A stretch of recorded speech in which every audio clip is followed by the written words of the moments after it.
that works. It says it should work. Let me see here. I guess it might take a second, and I need to start channels online. Guess I will put that on my second monitor.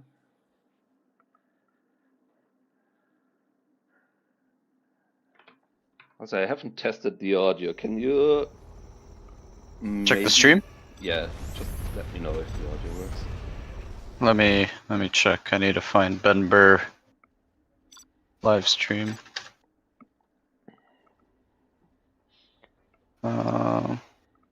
Let me deafen myself so I can try to hear it. Okay.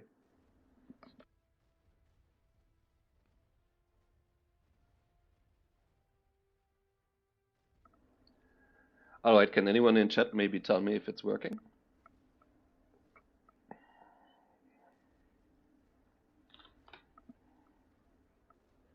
I heard it. It sounds good. Okay, cool. So yeah, we're gonna be testing generals online. I got Mr. Mawaka with me. Hi. And let's see how it goes. So I think, okay, he just kicked me. I think what he forgot is to enable the observer when hosting. He kicked the streamer. That's funny.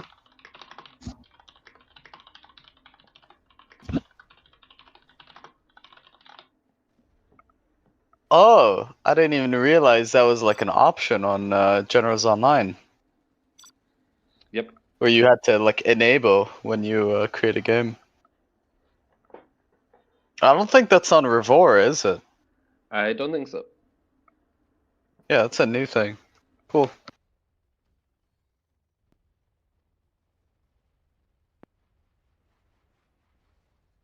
Hello, Davido and Martin and everyone else.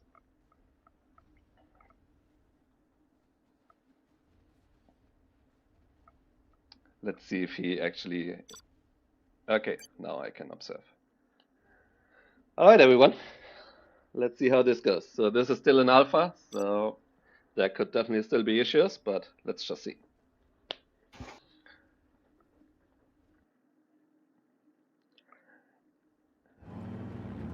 Well, the start seems very fast. Yeah. So I think they might just be testing. Yeah, Fargo already seems pretty happy. I mean, this is a nice matchup to start off with. Or wait, did they select us or did they random? I think they're just testing the first game for now, but I'm not entirely sure. Given how much they're chatting, I would assume this is just a test for both of them. Yeah. What I think is gonna be very interesting, at least in this set, is the matchups that are very micro intensive and whatnot, which is why I was a bit excited to see US. Like, I think V micro is gonna be way higher quality overall. Quick evacs, quick laser locks, that sort of stuff. And yeah, and like as we see, like normally, like this would be displayed as 2 in like if you were playing on Redmin and you were looking at the latency, it would be 2 or 5. I'm not sure which one it is, but it's like half of the ideal condition on Redmin already, the latency. And that's with also 3 players right now, like with 1 observer. I think also what a lot of viewers are kind of underestimating as well is a lot of 0 hour actually is kind of reactive gameplay when you're playing it. So I forget the specific numbers, but basically each ping of latency is I think 100 milliseconds of delay. So the bare minimum of 0 hour is 10, which means you're essentially always playing with like 1 second of delay between when you input something on the keyboard versus when it gets executed in game. So if you have like a ping of like, let's say 2 or like 1 in some cases in Gens Online, you're able to literally make actions that are going through in less than half a second, which is like a big difference in comparison to like how you play normally in 0 hour. Right. like even what's considered good ping is kind of floaty when you compare it to like other games where you have to like be very quick on your feet with reactions and whatnot. So it's kind of cool that you get to see that sort of quick gameplay in 0 Hour, because we haven't really seen that before, even back when GameSpy was around. Yep. Someone's saying no, GG, so I will be faster. 10 ping equals 333 ms. Okay, so it's not like 1 second per se, but it's like the whole idea is it's a much larger delay, basically. Yep. Yeah, looks like we got a bunch of people here. We got nickname, left hook, Mr. S or Mrs. I'm not sure which one it is. I read it as Mr. S.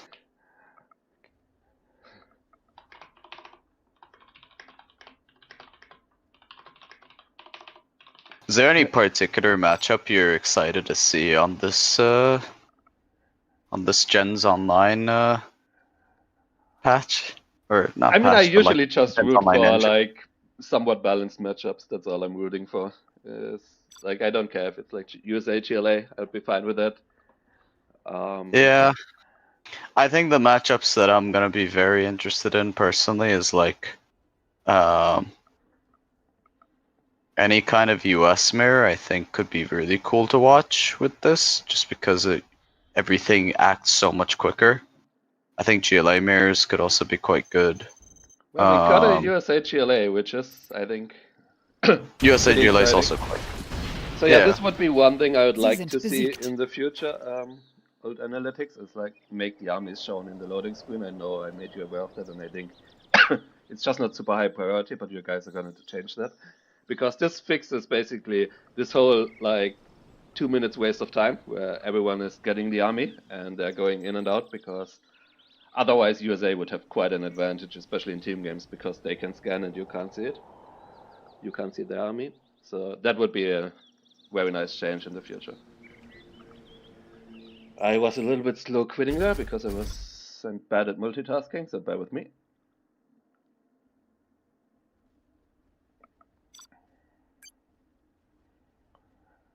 Okay, maybe we should clarify whether it's best of 11 or best of 13.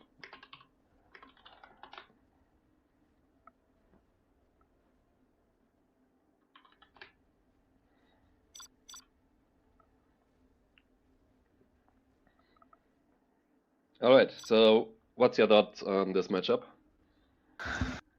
I mean, I think in theory, Tux should win this pretty comfortably, unless their map control gets delayed pretty hard by an early dozer drop.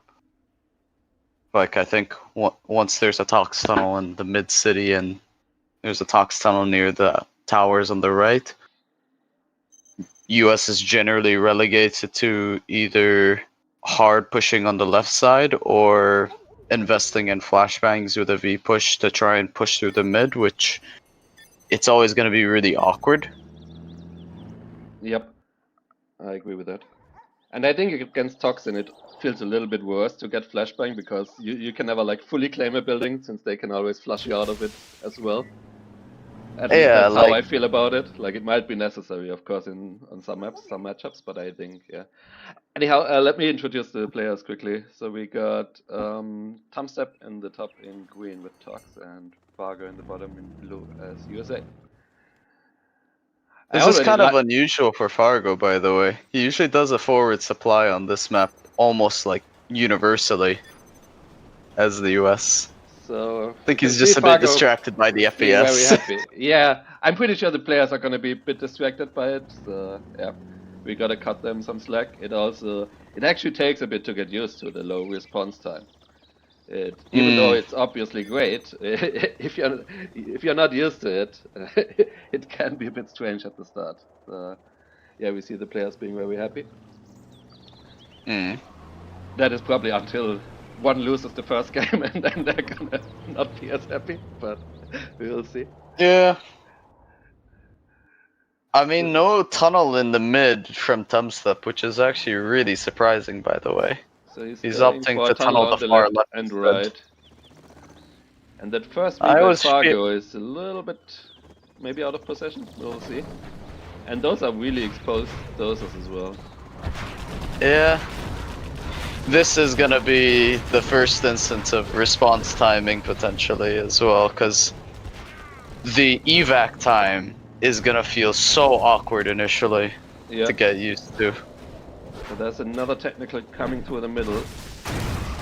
Ooh, this could have almost been a very fast hunt. Is he gonna get the terrorist? He does get the terrorist as well, so I would say that's a very good start for Tumstep. Yeah, I mean, Tumstep could have gone for the hunt right then and there, killed the dozer and the racks, but I think he's just playing it more consistent. This seems more like he's playing it methodically rather than trying to think too. Basically, he's playing on autopilot. Is what I'm trying to say. But like, it's consistent autopilot. That is a very optimistic thing aside, but it might make it so Fargo panics a little bit. But it doesn't seem like he does actually. We see I always like laser lock there. So I'd say the start for Tumstep was great, but this engagement has been kind of going Fargo's way, unless... Yeah, okay, that was a big crush. That's a lot of units lost, actually. Yep. I like the ambitious stingers and tunnels, like next to supplies and whatnot, because even if you know 100% it's not going to get up if there's a response, like it forces a response in the first place. Right, and people are, I think, more likely to panic seeing a stinger site go up right next to their supply. Plus, it might soak up some damage as well, right? Like the... Yeah, exactly. Hey, Deadly Phoenix. So we see Tumstep already being on 4 supplies and 2 arms dealers. So he's definitely in a really good spot. Oh, I missed that one. It looks like he TT'd the reactor and got 1 V with it. I mean, does Fargo have flashbangs? He does not, but he is about to lose his last doser. So no power. Yeah. So Fargo basically needs to push through the mid with minimal losses at this point. He has the mid garrisons somehow versus Tox, but I don't think it really matters because even if you're trading in this situation, this is not a good trade because by the time you replenish your army on like low power, especially being on low power, yeah, it's gonna take forever for him to rebuild anything. It's gonna be so much defense for Tumstep ready. A lot of aggression by Tumstep, pretty consistent flanking, which I guess makes sense if you go for a tunnel on the right and the left. Kind of pull the USA apart a bit. To be honest, Tumstep can basically do whatever this game, as long as he doesn't throw away all his techs for nothing, then I don't see how he loses this game. Getting a stinger there, and I mean, there's a bit of a path through the middle. The problem is, first of all, he doesn't have an ambulance, and secondly, his hundreds, Tumstep could in theory always counter-attack as well. That's another issue as well. If Fargo hasn't at this point, I actually think flashbangs is worth researching at this point, because when you're upgrading on low power, it actually doesn't get affected by whether you're low power or not. So you actually upgrade at the same speed as though you were on power. Right. And given there's so many tunnels, I think the only way you're gonna get past like 1,000,000 tech RPGs at this point is you need flashbangs. The problem is also though he lost a lot of Vs, so he would also not be building any MDs in the meantime, and I'm pretty sure those aren't like the most full hundreds. Actually, they seem kind of okay. They're kind of full, but yeah, I mean, 1 V goes down and it's gonna snowball so quickly anyways. That was a nice round there by Tumstep. And yeah, I think people, like I said, will have to get used a little bit to the latency, so... But it looked pretty good. How's the stream looking for people? 30 viewers. And seems pretty good. I mostly meant in terms of like audio quality and stuff. Maybe people can tell me. I just quickly listen to it. Seems good. Someone saying it's not really enjoyable to play, but to watch as well. Yeah, that's what I thought. I actually think this looks better as a spectator. Yeah,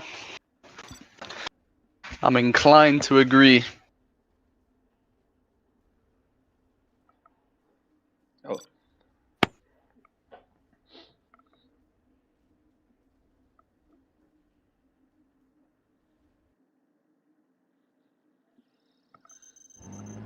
Oh, right. I forgot to update this guy.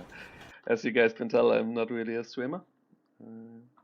Let me do that quickly. So it should be 1-0 to Tumstep. Alright. We have Tumstep in the bottom now, in green, and Fargo at the top in blue. Still Tux versus USA. Again with the back supplies for the USAs. So we do see a difference though. We see Fargo going for 3 supplies immediately, and let's see if Tumstep is looking to punish that with an early drop or something. But it looks to be honest, this is actually why I like the forward supply sometimes versus like Tox, or if you're super open versus GLA on this map, just because I feel as though you need to get as much out of your drop as possible, and getting it a few like units forward helps quite a lot. Oh yeah, someone is saying Spalding needs to improve the graphic settings. Yeah, I usually have them, I don't know, not very high. I can maybe change that after the game. It's mostly because I prefer, well, to never be the one causing lag when I'm playing 50k or whatever. But I can definitely change that a bit for 1 versus 1. Well, I don't see think how people you also like having a little bit of music, right? Like I have that off when I'm playing, but I think maybe people want that. Just let me know in chat. I was gonna say, I'm not sure if you are able to lag in 50k because you have a internet and PC. Okay, sorry. So there's the first CT by Fargo. He might try to pick off a dose or two, but is he gonna get out? Yeah, barely gets out. You see Tumstep rebuilding the reactor, and I like that, giving him some vision on the right side. I mean, this is pretty much as good as you can get as a USA, like just a static start where you're slowly building up units. Okay. Okay, wait, I read that. I will probably try to change it after the game. People are saying you are too loud, I'm too quiet. Yeah, probably just reduce you slightly on Discord.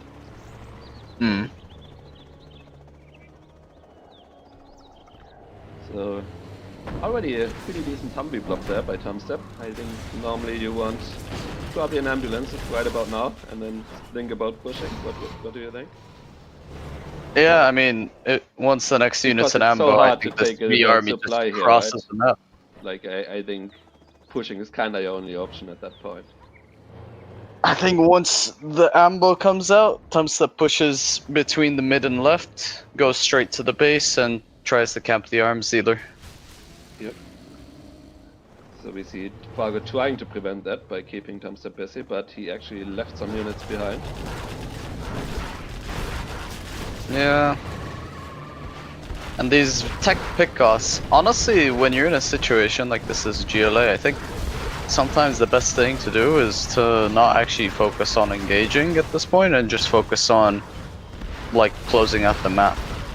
Because you want the tech army as a deterrent. If you lose the deterrent, then the Vs kind of just have free reign to charge wherever they want. Right, you just kind of want to pressure or fake pressure them to make them hesitant about moving out. It started off really poorly for Fargo, the engagement. In the end, he did manage to pick off 2 Humvees. I'm not sure how much Tumstep managed to evac, but... I mean, you can afford some cost-inefficient trades being on 3 supplies right away, so not the worst for Fargo. Yeah, I mean... I think clearing this building would have helped Fargo a lot. Maybe like bringing a Tox Rebel, putting your own RPG in there. Yeah, because if you take that building, you're close to a really nice place to like fight around, right? This building here. Tumstep actually gets completely closed off the right if that building is taken as well. So we see which palace then at makes the defense a 55. lot more easier. Fargo on 4 supplies. I mean, Fargo's doing what he should be doing, minus the engagements earlier, which is just like closing off the map. Mm-hmm. Have the big tech army in the tunnel to get ready to defend, send out tech terrors on the sides to try and snipe key buildings. This is pretty much textbook.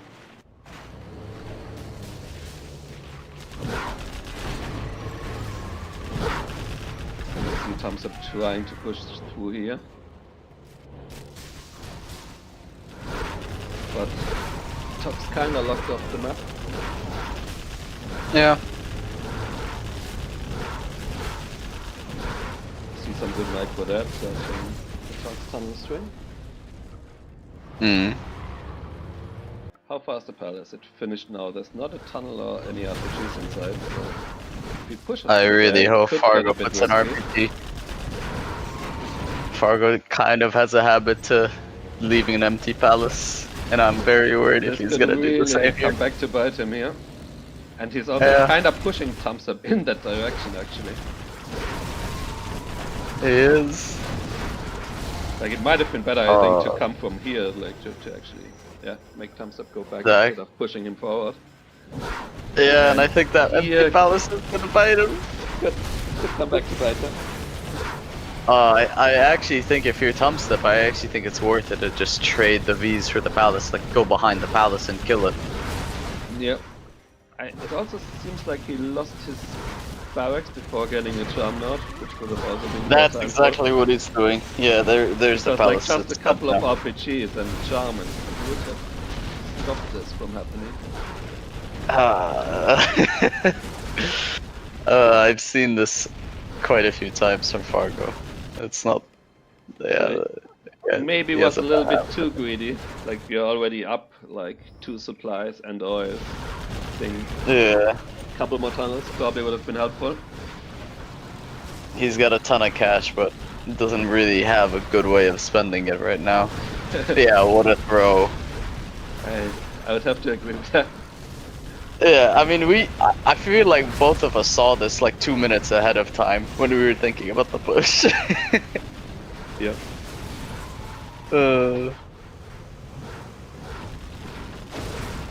I've seen this movie before. No Men in the Palace.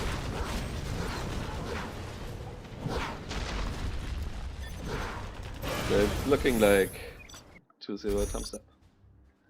Mm. I'm gonna quickly see if I can change the graphic options. How do I do that again? Oh, actually, I guess I can. That's the particle thing. All the way up. Maybe it looks better then. Also, someone's mentioning that Gens Online, you can't see the XP and the cash like you can with just vanilla. Right. That would be a nice addition. I'm pretty sure they will implement that at some point. It's probably just not been very high priority. Let me try to lower you ever so slightly. So. Yeah. Where is it? Might be better now. Fargo being happy with his 2 throws right away. Mm-hmm.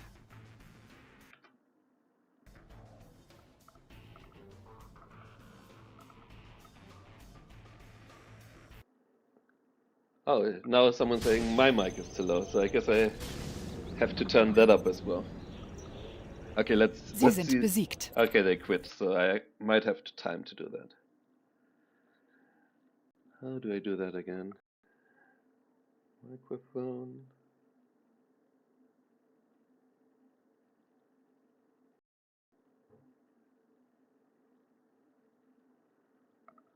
Is it properties?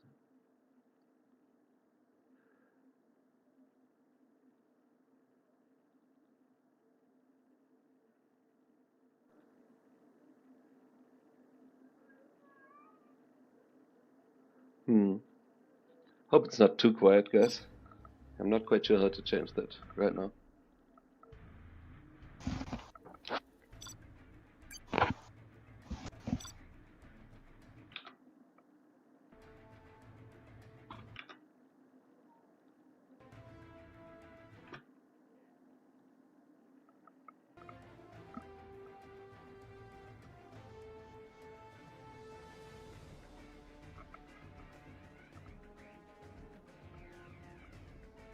Wait. Oh no. It What looks like happened? I accidentally dragged it elsewhere. Okay, I'm glad I saw the chat in time. Okay. I think Good it should be catch. fine now, guys.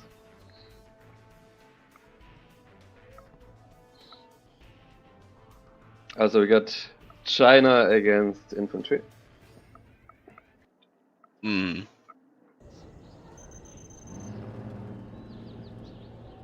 But you can tell how quick everything is by the way they place down their reactor.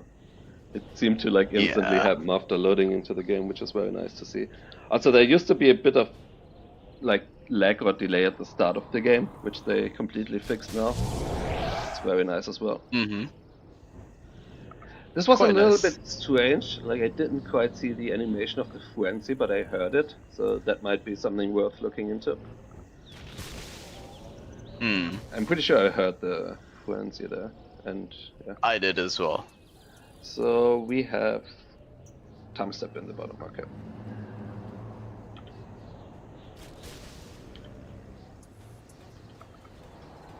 So yeah, Tumstep's the infantry, he's going for Licks, and we have Fargo going for Licks as well. I would say this usually benefits the infantry for sure. Oh yeah, if it's Inf versus Licks versus Licks in this matchup, Inf should win it. And we see Fargo getting a bit of everything there. Gets the War Factory, gets... So The it's gonna be buffet build. like Gatling, not Gatlings, but Helix and Gatlings most likely. And we see a second barracks by Tumstep.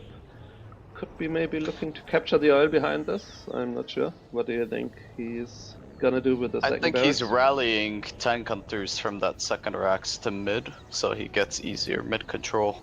Yeah, that So seems like a he very doesn't- key building to take. I like that. And Yeah. probably either like just scouting there or building down a, like dropping down a bunker if there's nothing. Seems I reasonable. think the idea is he doesn't want to delay filling up his licks, and he wants to have some mid control. So by So this is gonna be a taking key that mid moment. garrison, it helps. I mean, if Very that optimistic minigunner by locks Fargo on, actually it's to dead. keep chasing that Licks, because usually the one running away is gonna win. Even if they are like the same Licks, but now we have one guy having an inflict. So I wonder, does Tumstep have no minigunner inside? Oh, he does have one, I heard one. But it just hasn't locked on, because Right. the range is quite close for it to lock on, but once it's locked onto the licks, it's just gonna fire from like 100 miles away. And Fargo is trying to counterplay that. Like, oh, this could be good for Fargo actually. Yep. That's a nice engagement by Fargo. This is so dumb, watching this licks versus licks. And the Inf is losing it. Okay, there's no minigunner inside, so I'd say this has been a pretty decent start for Fargo. That's a nice gat cannon though, and that's gonna be a pain in the ass for vanilla China to get rid of. That's quite creative actually from So we have one minigunner here that Fargo needs to pay attention to. He does immediately. I like what Fargo's doing as well. He got a MiG to snipe some of the tank hunters. I think he also wants the MiG to snipe the minigunners, which is probably why he mainly got it. Yeah.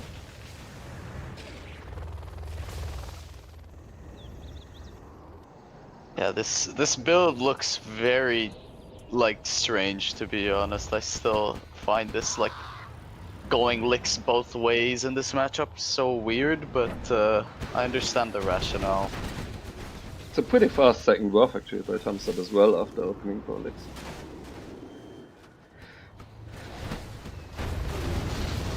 Okay, still getting some nice damage done here. See, could maybe just evac to...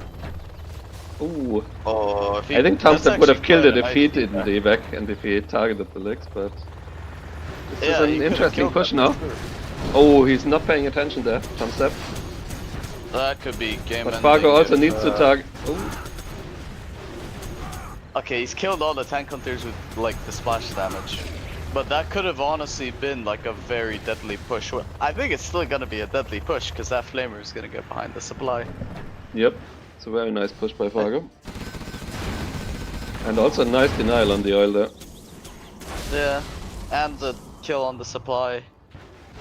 I This is quite a good start, actually. Needs to snipe this with one of his mechs. That would be nice. Okay, they're already on the way. Yeah. Yeah. This is the point where, like, as vanilla China, you're kind of happy to play in when you have MiGs and ground army to work with. Yep. Because you just pounce on the ground with MiGs and then you push with what you have on the ground. Tumstep's quite poor, actually. He's on one supply. He's on one supply, yeah. His oil is denied. Fargo has a full airfield. Yep. If Fargo just like is researching Black Napalm behind this as well, I don't see a way Tumstep wins this without like an insane throw, which according to Fargo we've seen 2 so far. Yep. It's hard to count Fargo's opponent out sometimes. Yeah. Sometimes Fargo's biggest opponent is himself. That's true. But yeah, he's actually done pretty well this game. Yeah, I think he did well. Like, honestly, given the fact that Inflict should normally hard counter China going in vanilla licks, I think he actually picked a really nice engagement there with his own licks and the Gatling. Yeah. Yeah, and he's got Black Napalm now. And it's not just the MiGs that become more difficult, it's the Flamers as well. Like, I think people underestimate how much more deadly Flamers become when they have Black Napalm. Oh, it looks like there was one Dragon tank, but it got picked off by Fargo. Yeah. It's gonna get rid of that oil as well. Which basically makes Tumstep's investment in this area redundant. Yeah, could change the direction of the flame well a bit, but it doesn't matter. And now I can also update the score and check the stream again. So it's 2-1 to Tumstep.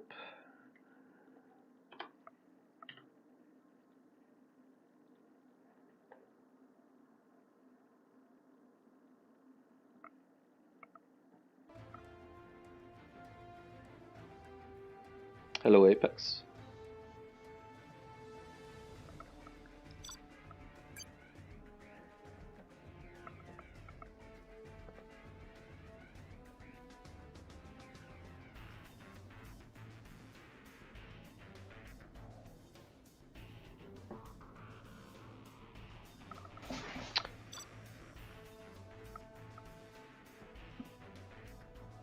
Yeah, I think they are talking about the frenzy at the start of the game.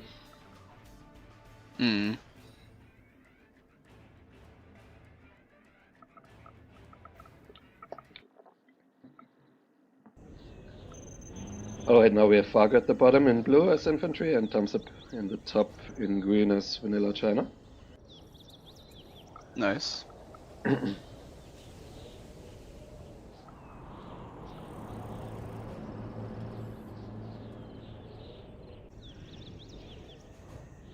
Let's see if we're gonna see the same by Fargo. They're both gonna go licks again. I just have a hunch.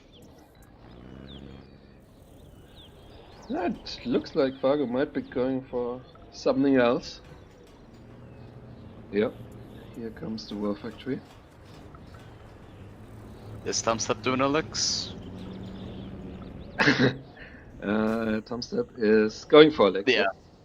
Yeah. So I've seen this a few times from him on this map, and I think I figured out why he likes it so much. So there's kind of a really interesting interaction with like popped outposts and Gatling tanks from China. Apparently, if you have just the regular outpost that pumps out of a war factory with 3 tank hunters versus a vanilla China Gat, the vanilla China Gat actually wins barely on like the sliver of health. Right. So even if you pre-evac an outpost versus a Lix, as long as you're making Gats on the ground, you can actually always intercept any of the outposts, even if you're forcing an evac with the Lix and you're not necessarily damaging the infantry. Yep. This could actually be a bit of a big moment. The minigunner getting in. Oh, Fargo not paying attention there. I think that was actually a massive moment because the increased range from the bunker would have meant this damage would have, yeah, the licks would have been severely damaged, and now it took almost no damage. Fargo's done something very smart, which is he's gone for an early Rax and he's made a bunch of minigunners, so yeah, this licks is gonna be a little more awkward. But even in this position, you're not really that upset as Tumstep because you have easy access to MIGs as well. Right, he's already got a couple of MIGs as a follow-up, and this could either be for Scout or maybe looking to capture some else. I think he's scouting for now, but once it's safe, he'll probably go for oil. But yeah, I kind of like this, even though I think this build is Needs to evac here, Fargo. Stupid. It did evac, actually. Like, it's quite smart. And we have 2 outposts here. How many MIGs are there? There's 2 MIGs. So you can one-shot one outpost or damage both, and he's probably going to one-shot one. Ooh, almost picked one off. He has a minigunner Needs as well. to X a little bit. Oh, that was good targeting by Tumstep actually. Targeting the evac tank hunters instead of the empty outpost. That's the latency as well kicking in, because... Yeah, like normally you probably would have been locked on that outpost and wouldn't have had time to retarget the infantry. So we see a bit of an oil grab here, we see one dragon tank getting in there. I mean, as far as starts goes, I would say again, pretty good for the China so far. Could have been much worse if that minigunner got in. Yeah. I think if that minigunner actually got in and damaged the licks, I think this would have been a very different game. But yeah, now China's in a position where they can kind of do like 3 things at once, which is pressure for map control, pressure the base with random flamers, and pressure like attacking units with MiGs and Helix. Right. It just becomes very awkward. He might have a bit of an opportunity there. Oh, okay, I think maybe missed a bit of an opportunity after all the MiGs were used on the right. Maybe could have like gone straight for the airfield with this. I think this is quite smart from Fargo as well, because before Black Napalm, MiGs are actually quite bad versus ECM armies like this. Because the missiles don't have that much AoE. So if Fargo actually is able to collapse on the airfield before Black Napalm, this is potentially game winning for him. So Fargo got his Lotus out. But he just got Black Napalm, so this becomes way more difficult now. Needs to evac no that way one. Fargo pushes into this.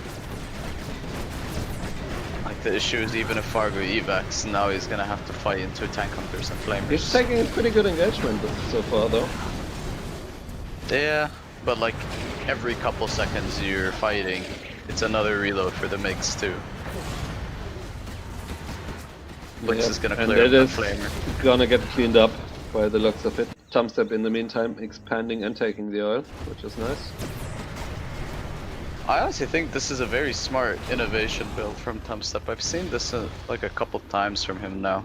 I actually think this is like very smart how he's sort of flipped what is traditionally a pretty bad matchup for China on its head.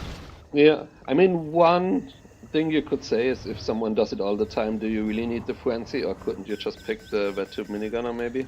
I think that might be more helpful if you know your opponent does this all the time. What do you think? True.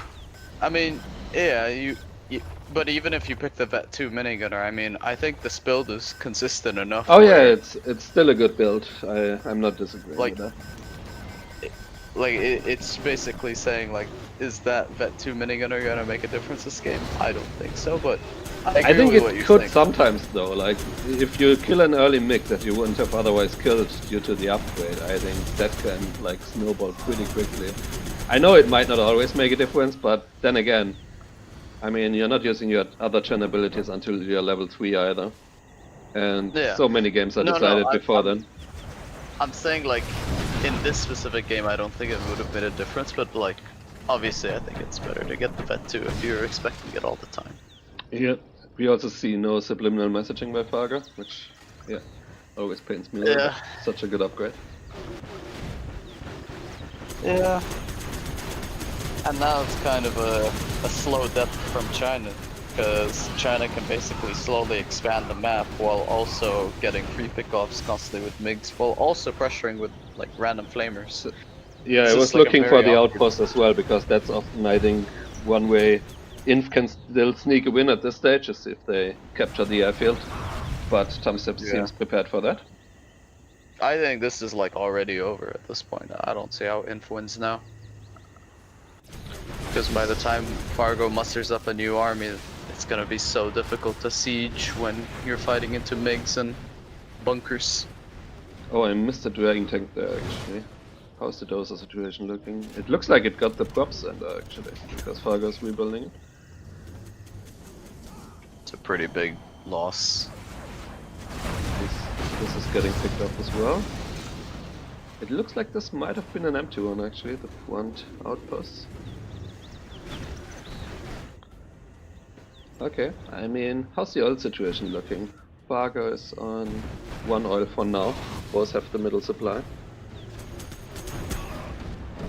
But the problem is, having lost the prop center, now there's no ECMs to cover these, and Tumstep can pick them up. Okay, only lost 1 meg, that's pretty good for 2 outposts. Yeah.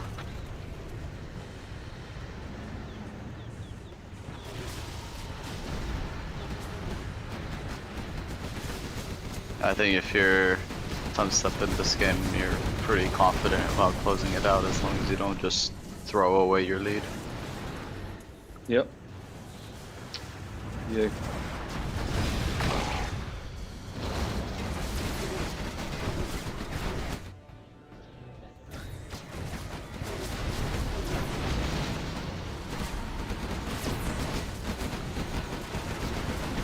I mean, this is a direct example of like subliminal messaging almost like mattering, because this would have not been as low if he had subliminal messaging. It's just a really crucial upgrade.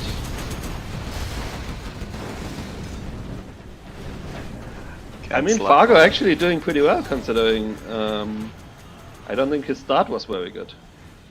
And we both thought Tumstep was doing fine, and now it seems like Fargo's kind of doing okay. If he gets level 3 and maybe Bomber here or something, could be good. Yeah, I mean, or there's minigunner a drop at the back. Oh, needed to target though.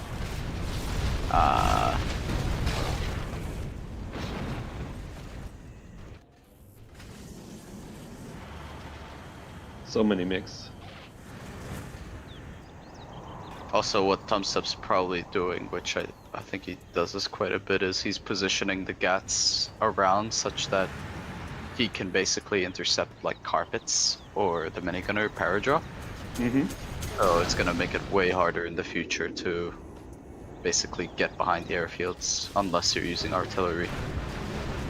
So like even these carpet bombers and the look at this. Like, he's using the MiGs, yes, but even if he didn't use the MiGs, look at all these GATs in position.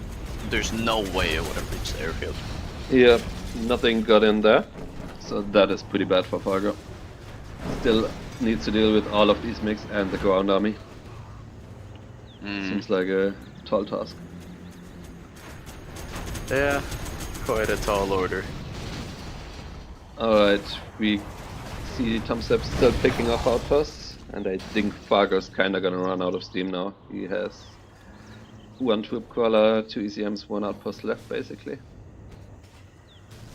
I do like the bunker. I think, yeah, it's one of the things. Infest going for it at any stage of the game.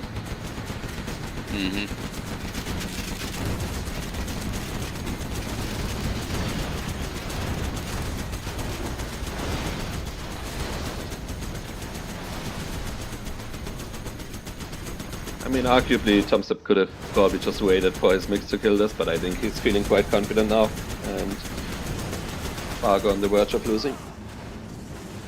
Yeah.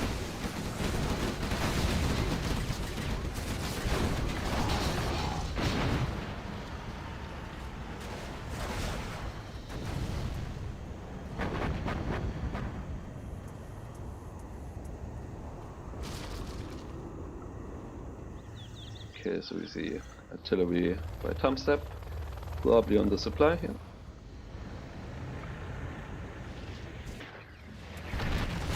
Here we go.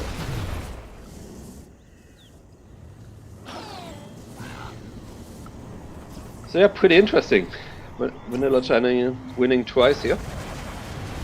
I think this build order is pretty smart for the most part.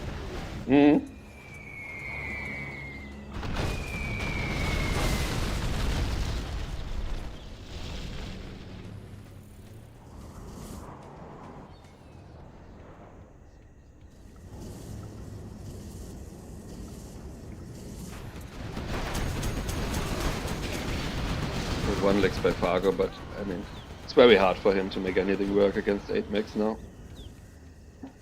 Man, it's 8 MiGs that are basically invulnerable to promotions because of the cats too. Yep.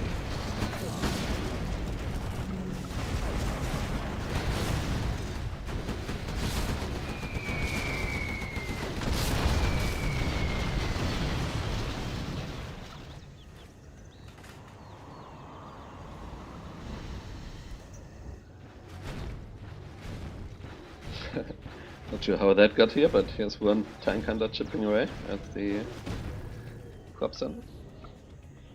Very ambitious.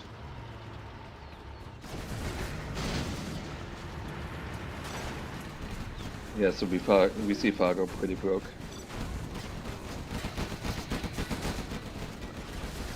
Yeah, people were mentioning the XP on the left.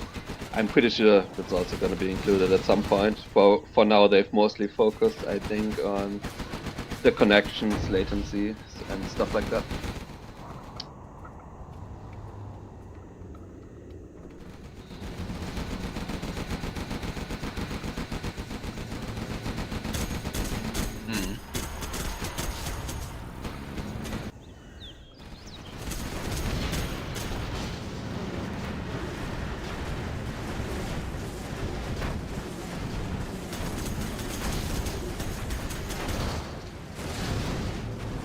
Fargo definitely trying until the very end here.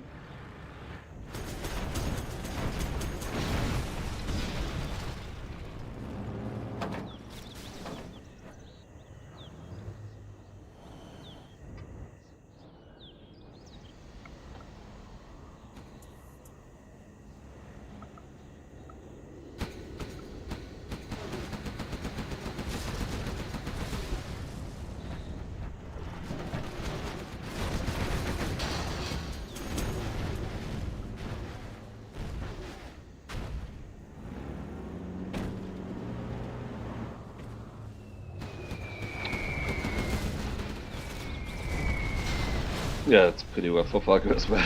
Losing his, I would say, last supply. I can't really count that one, and long distance mine from here. So yeah.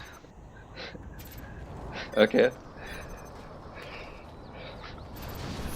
Sie sind besiegt. So the first time we see Fargo throwing in 60 Hertz today.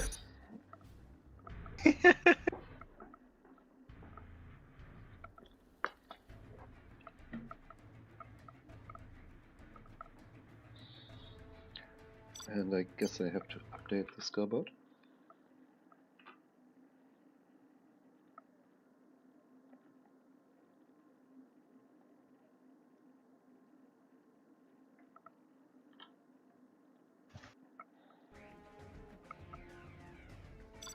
Okay, new map.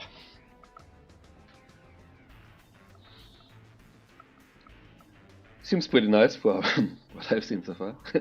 I was laughing at Fargo. Yeah. Oh.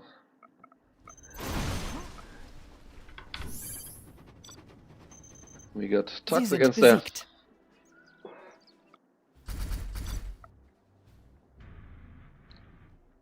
Toxair is, I mean, any GLA area is always interesting. You always think it's kind of no-brainer for the air to win if they play on point, but it's especially on a heavy eco map, you actually have to respect the GLA to sometimes basically get out of control and become too big for the air to handle, even if air has a decent start. Yeah, I mean, there's a lot of money to grab for both players. Wait, Fargo left the lobby. Okay. It's interesting that I was suddenly the host when he left. I didn't know you could just take over the game like that.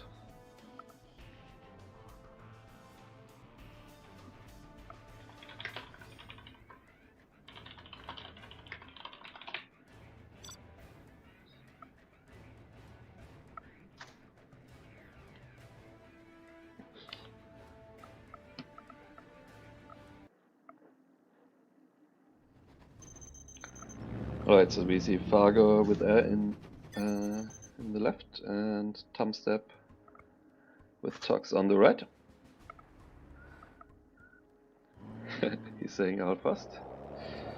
Yeah, it loads really quickly into the game as well. I quite like it.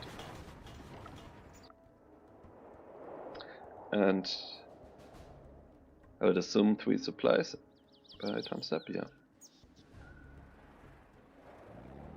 How much is the crate on this map? I have not actually played it yet. 2.5k. So it's like Tiny Tactics. So you effectively start with 12.5k, which is a lot. So we see Fargo, I guess, going for an oil grab with the War Factory.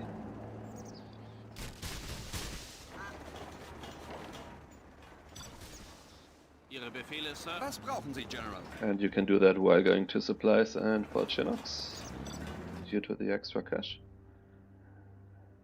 This is gonna be a bit of an important one. That tunnel in particular is so key for GLA versus US because it's such a headache to clear out if GLA takes that tunnel or that garrison. Nice little move by Tumstep there. As well. Oh, also nice retarget by Fargo actually. Oh, what? Wait, how is that firing? He moved it behind the garrison. I was wondering how that was firing.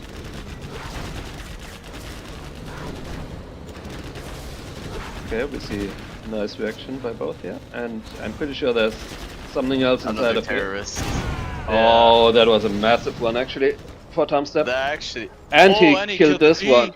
Ooh, this is a rough start for Fargo. Translated to an amazing start now. Yeah, it looked like Fargo responded well at first, dodging the evac terrorist, but then everything went south from there. We see Tumstep now picking up the scrap. And he's on his way to capture these oils as well. Already got his second arms dealer and is gonna be on 3 supplies, 3 oils, and starting his palace. So yeah, I mean, like you said, you probably favor the air a little bit, but with a start like this, I'm pretty sure Chile can put up a fight.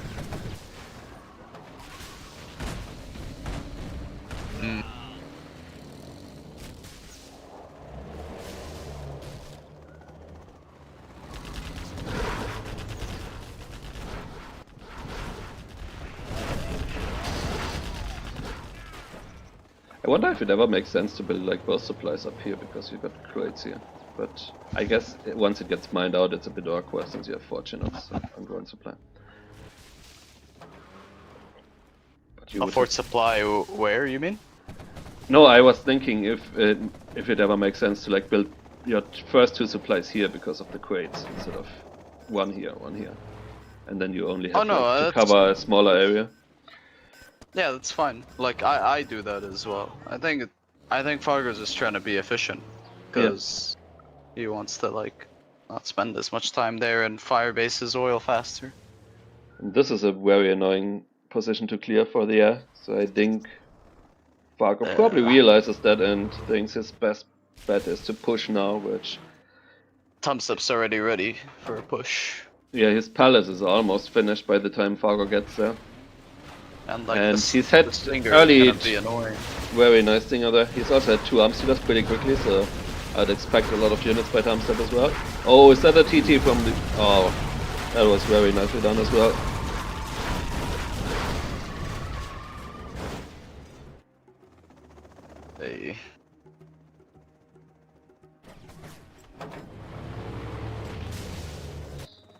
I do like that supply by Fargo. He was kind of forced to do that once he noticed he was gonna get camped here. But it's hard now because this first push kind of failed and it's only getting harder from here. Yeah.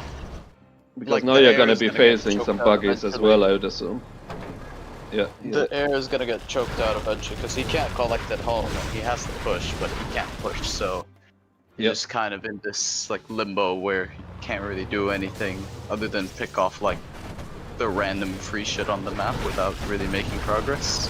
Yeah. Yeah, I mean I like this by Fargo, it's all he can do now is try to utilize his army, try to micro, because you can't sit back with your TLAs so much richer than you are. Like even though it's probably not gonna achieve anything, I think it's still the right move.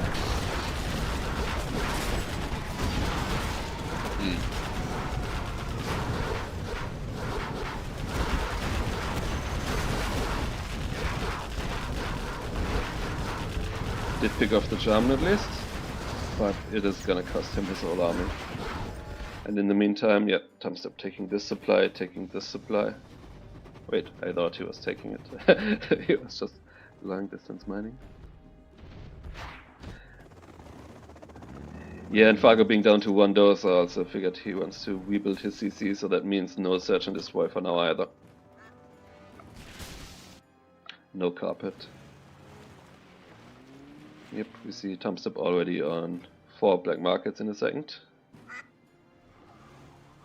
Got this as well.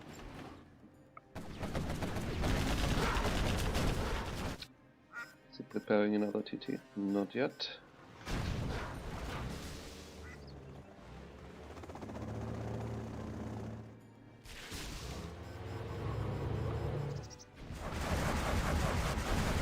That's a lot of buggies already. Ooh, a bit of a Fargo pop against Fargo. But yeah, didn't lose the buggies and that's what matters.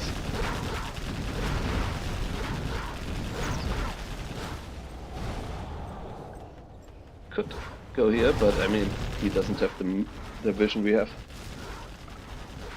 Yeah, but like, I think realistically at this point, you're kind of chilling if you're Tumstep. Yeah, yeah. You even if you were to defend lose with this. buggies and send with flanking units whenever you can. Oh, very nice. Split fire It's here. actually a good team grafter. 3 is kind of hard to. Yeah. You know. It's another case of the latency, by the way. Hmm. Yeah, that's what I'm excited about. I think we're gonna see more nice micro moves like that in the future. I did a 4 Raptor split fire on 10. Hoping to do a 5 on this.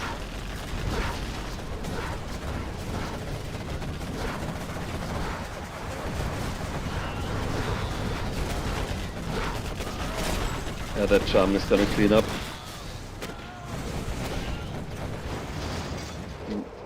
Another nice split fire.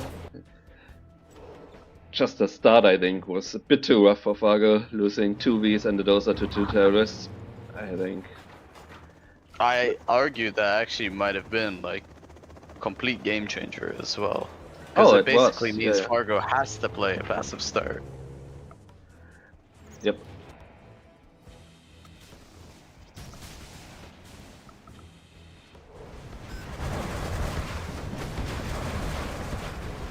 Yeah, now Nice power tunnel there. Crawls the map a bit. Mm. Like Tumstep has to do a major These are going score to up be harder after to hit as well with this latency, by the way. The random carpets are like the Yeah, close random jump carpets most. on tunnels. Yeah, better reaction time. You don't have to bank on stealth fighter bunker busting in 50k on 64 latency. Can't react for 5 seconds. The damage of Tox RPG is almost taking down that Spectral with like 1 quad firing at it, or 2. Yeah, Tox is just a silly faction.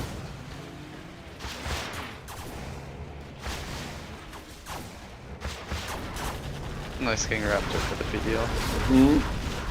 But most of those Vs are actually like empty. It's only like 2 Vs with missile defenders there. Yeah. I mean, Fargo isn't playing too badly. It's just Zero has a very snowbally game where that start cost him throughout the entire game now. Like, it put him back on the back foot for the whole game. That's just the way it is. Yeah, the butterfly effect is very real with the 0 hour. Where losing 1v to a terrorist at the start suddenly makes the game extra difficult. Yep, and he didn't just lose 1, he lost 2 and a dozer, so that was really rough.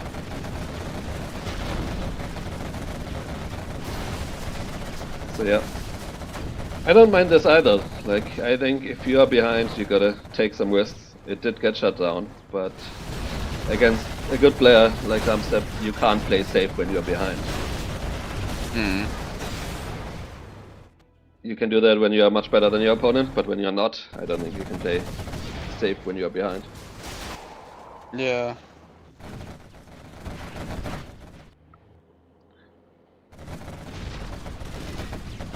And I'm pretty sure Tumstep's got like a good chunk of markets already. Yep, he was already at for like 4 earlier, and I think without carefully counting, it looks like 8 or 9 now.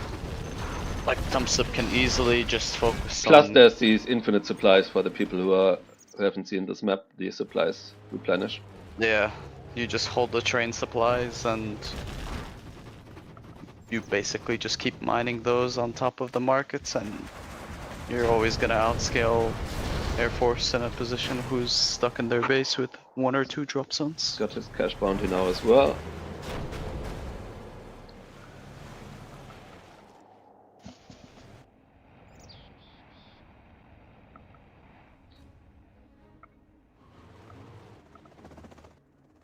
Yeah, nice consistent aggression here as well by Tumstep. Made it very hard for Fargo to mine here throughout the game. See advanced training, a lot of promoted Humvees there.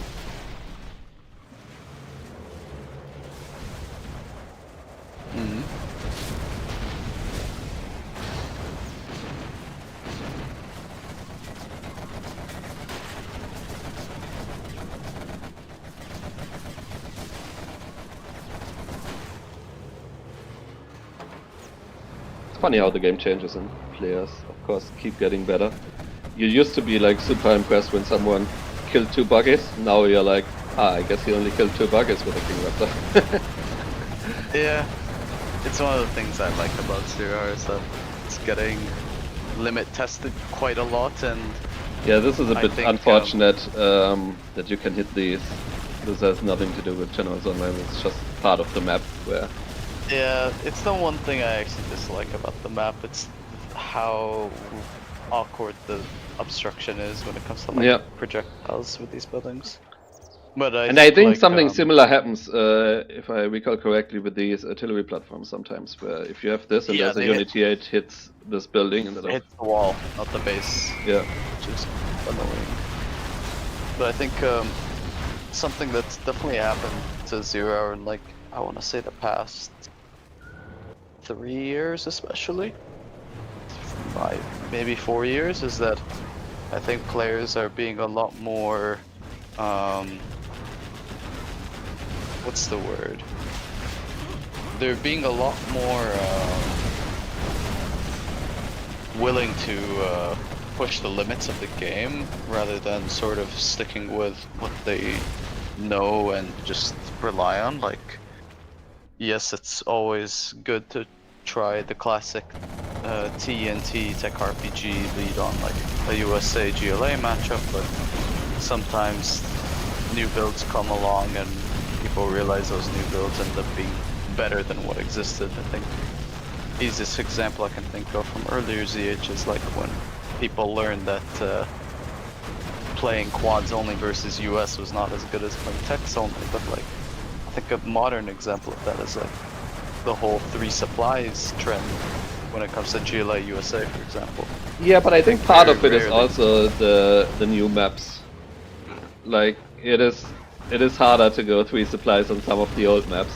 say, take Desert Fury. There's not even 3 supplies. There's just 1 supply in your base. So you're very limited in terms of your build orders for that reason as well. But of course, the players are innovating as well. Yeah, but sometimes you see that innovation also like backtrack to older maps. Like, oh yeah. You can definitely do Some like of 3 supplies on like TD or like natural threats, for example, True, or true. even melting snow.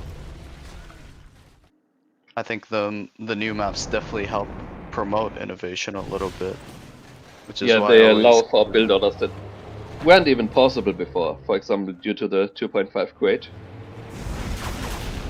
yeah, which is always why I make fun of people who say that like, oh, the new maps are so bad, and like their favorite map is like That is a very Snowy cool Drought. building.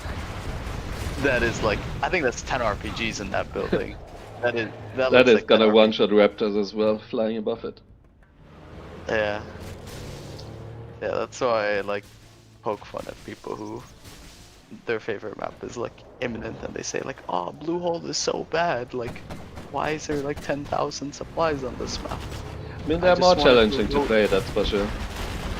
Yeah, I think if I you're just a wanna bit do- more casual and like a slower player, you might like.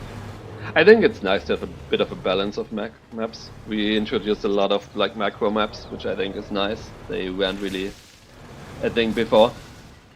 But I think it's Yeah. also fine to have like some smaller maps for players who like them.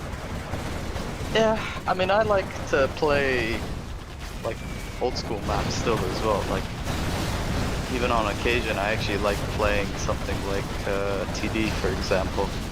But like people who like solemnly swear to only play like Snowy Vendetta imminent or like okay buddy, like there's like more maps in the universe, or like you don't want to do like only one build order in like the same matchup every single time, right? I mean, I agree Like with some you overall, but I think it also depends if you're like rarely playing the game and say you're booting up 0 for the first time in a month and you would first time this map. It's a lot harder to first time a map where you're not even aware that there are gonna be like trains coming, dropping off supplies and stuff like that. So they have a bit of a learning curve, which I think. Oh no, like I think the maps exist for a good reason. I think the fact the maps exist is actually like quite good for exactly that reason. Which is Yeah. they're like easy to follow, but like I don't know, like I see people who like they've played the game for like 10 plus years and Sie they're sind still besiegt. doing like influx number 100,253 on imminent victory versus GLA. And it's like, do you not get bored doing that same build?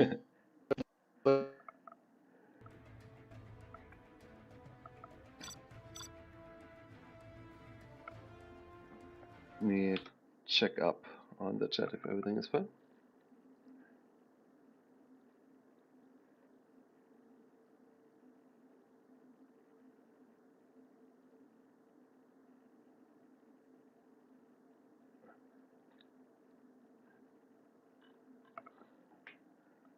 Alright.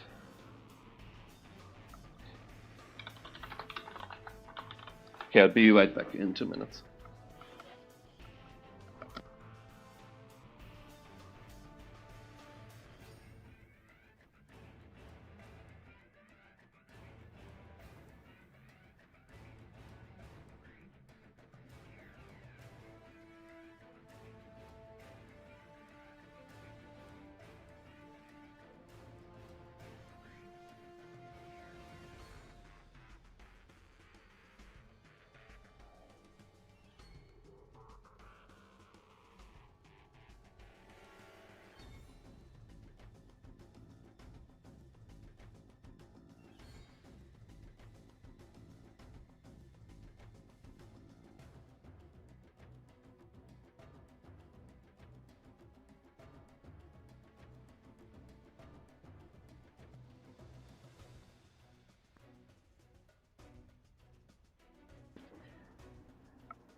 Alright, I'm back now. Sweet.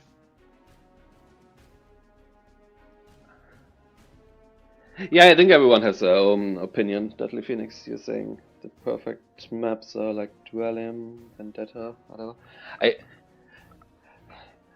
don't know. I think everyone just has their own opinion on what they consider the best map.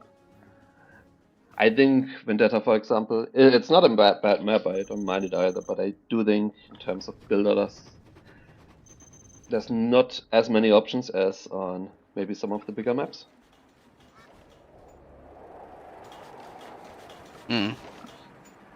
Anyhow, we got Tumstep now as Air Force against Fargo with Tox. And we're gonna, I think, see 3 supplies by Fargo as well. Yep. So,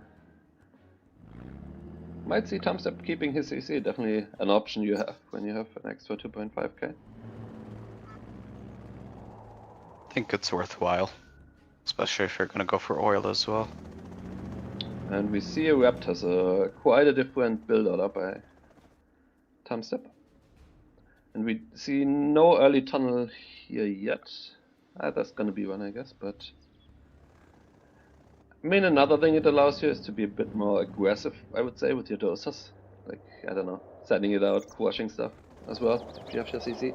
Doesn't look like that's what he's doing, but yeah, just in general.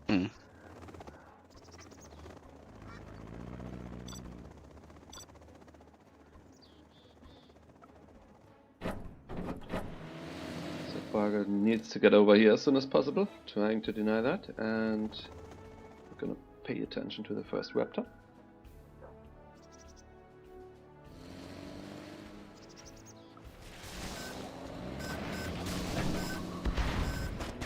Ooh, needs to keep driving though, because there is probably a Raptor locked onto the technical. Okay, that's a pretty decent. Denied the oil, did not get the doser, but yeah, it's about what you can expect, I guess, with your first technical. Anything more than that is really good, and probably relies on the USA messing up a bit, but denying the 2 rebels is fine. Or range as well. Yeah. And Fargo getting his own oil, send 1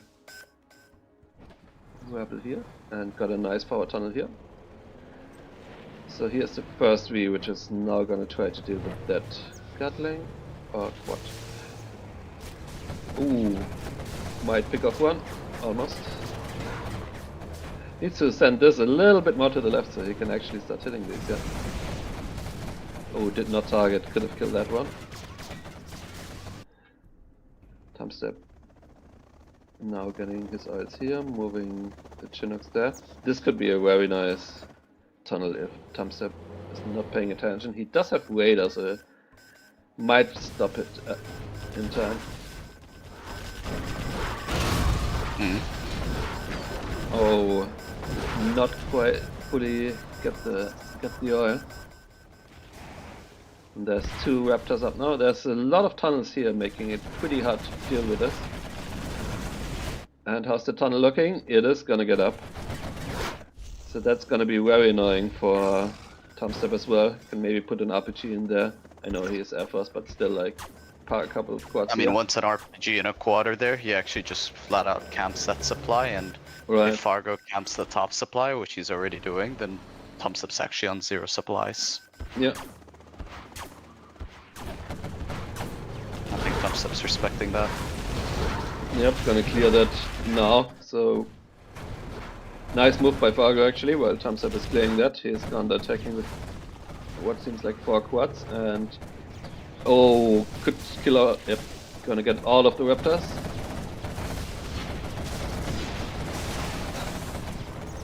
Very good counter-attack here by Fargo.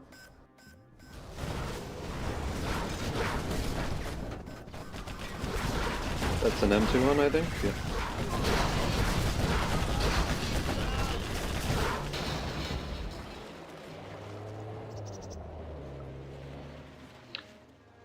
Glad Old Analytics is liking the games.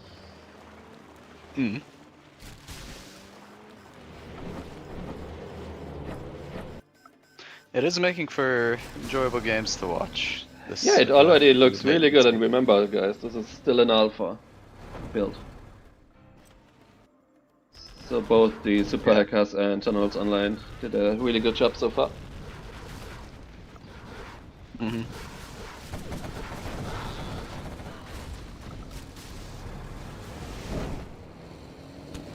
That was a nice evac. And I think it's just enjoyable to see top players being able to do stuff like that. When you see a King Raptor on your screen, you will have time to evac still. You know? The units are reacting fast, and I think it just increases the skill ceiling as well. Yeah. And with a higher skill ceiling, you have more interesting games Yep. in and of themselves.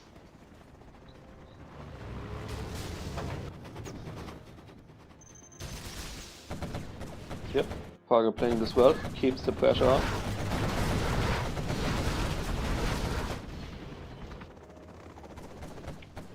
Consistently aggressive here.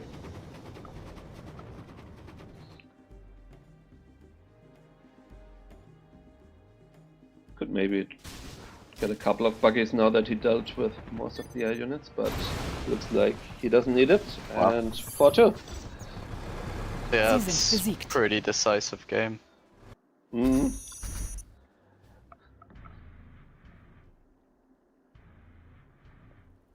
Tuck's winning both ways on this.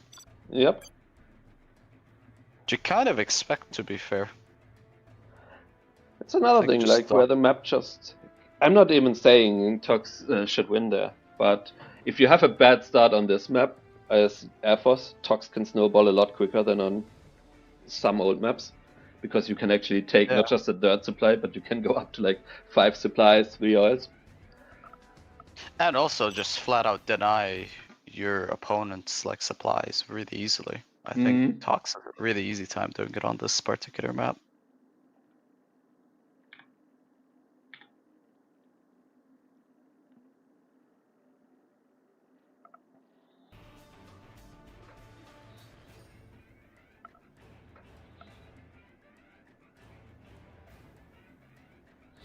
Yeah, the train looks a bit fast, I agree, Exa. Hello, by the way.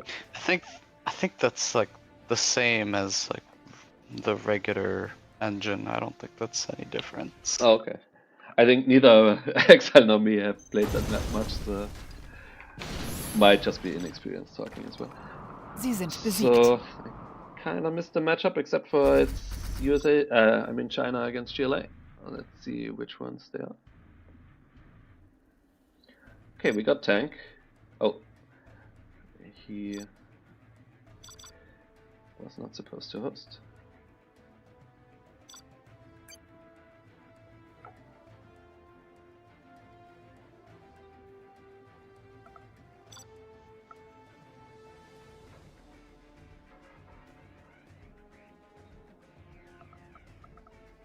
Alright, we got GLA against Tank.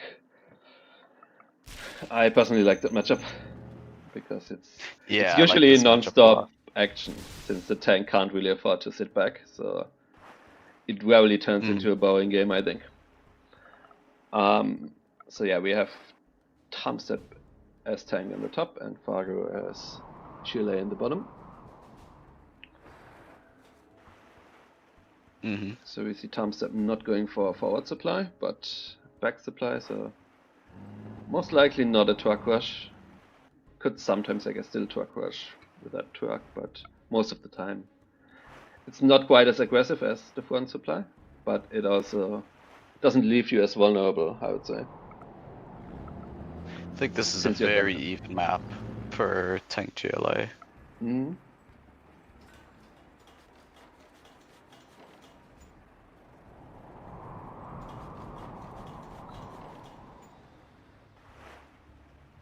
So yeah. Oh, he did actually go for the truck rush, yeah. Okay. Stops that tunnel there.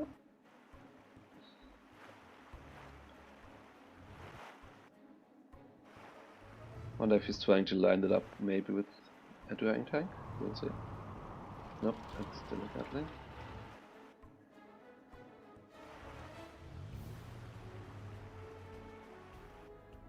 Oh.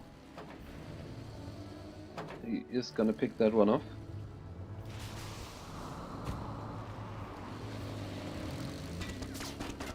Oh, the terrorist. Okay. Ooh.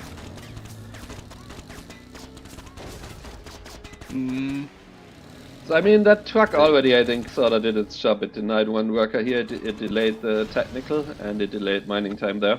So I think, Yeah. except for, Like, I guess, the truck scrap you early give game. the GLA, you definitely take that as a tank. We see a very fast prop by Tumstep as well. We see one... I think this is a smart approach. Tumstep's basically defending himself with gat tanks while sending flanking units. Combined with fast prop, Tumstep might actually explode in money pretty fast here. Okay. Oh, that's... Oh, that is massive, actually losing that technical. He might lose the prop because he did take a bit of damage. Yeah, that was such a critical tech, by the way. It was, but I think, out... despite all of that, I don't even think Tumstep is looking that bad, because he's gonna flame that oil, he's gonna like kill workers on both supplies, and Fargo is not on a third supply, it doesn't have that oil yet, so just economically I think Fargo took a lot of damage there. Yeah, I guess the only thing is, like, I feel like it would have been 100% lost if the prop was able to be done. Oh yeah. I mean, now it's at like a 90% chance, I feel. Because this is such a rough start for the GLA, I feel. Oh, is that going down as well? Yeah, that's a bit unfortunate for Fargo. Like, even if Tumstep was like, screw the prop, I'm just gonna attack and rally 2 war factories, he would still kill Fargo at this point, I feel.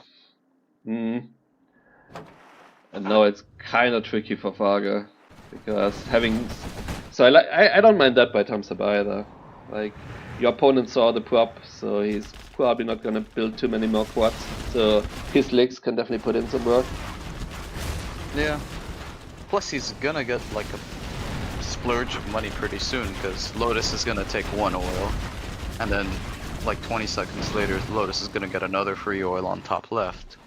So Tumstep's almost kind of preparing himself preemptively to have a bunch of cash. And tank licks in particular take so long to build that I don't even think that this is like a bad thing to like do a buffet. Got a super tech, but I'm not even sure how much it's gonna matter once a couple of ECMs start rolling out now. Like, you sometimes can treat your prop almost as like an economic investment because of the Lotus. I also like what Tumstep did. He got a mega because there's a super tech that's just being very annoying, and yeah, he can damage it a bit, and then yeah, exactly what he's doing now. He's gonna lock on with the MiG and pick it up. That's yeah. As you pointed out, nicely done there.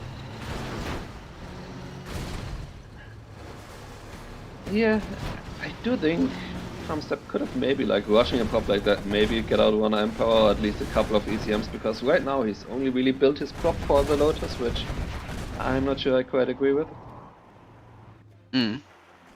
I think if all you're gonna do is capture the oil, I think you're still better off doing that with Red Guards, but yeah. I mean, actually, I feel like Fargo has bad starts in most games. He's actually playing, after that he's kind of playing fine or good, but it's mostly the starts he's getting wrong. Yeah. Like every game he seems to fall behind at the start, or almost every game at least, except for the last one.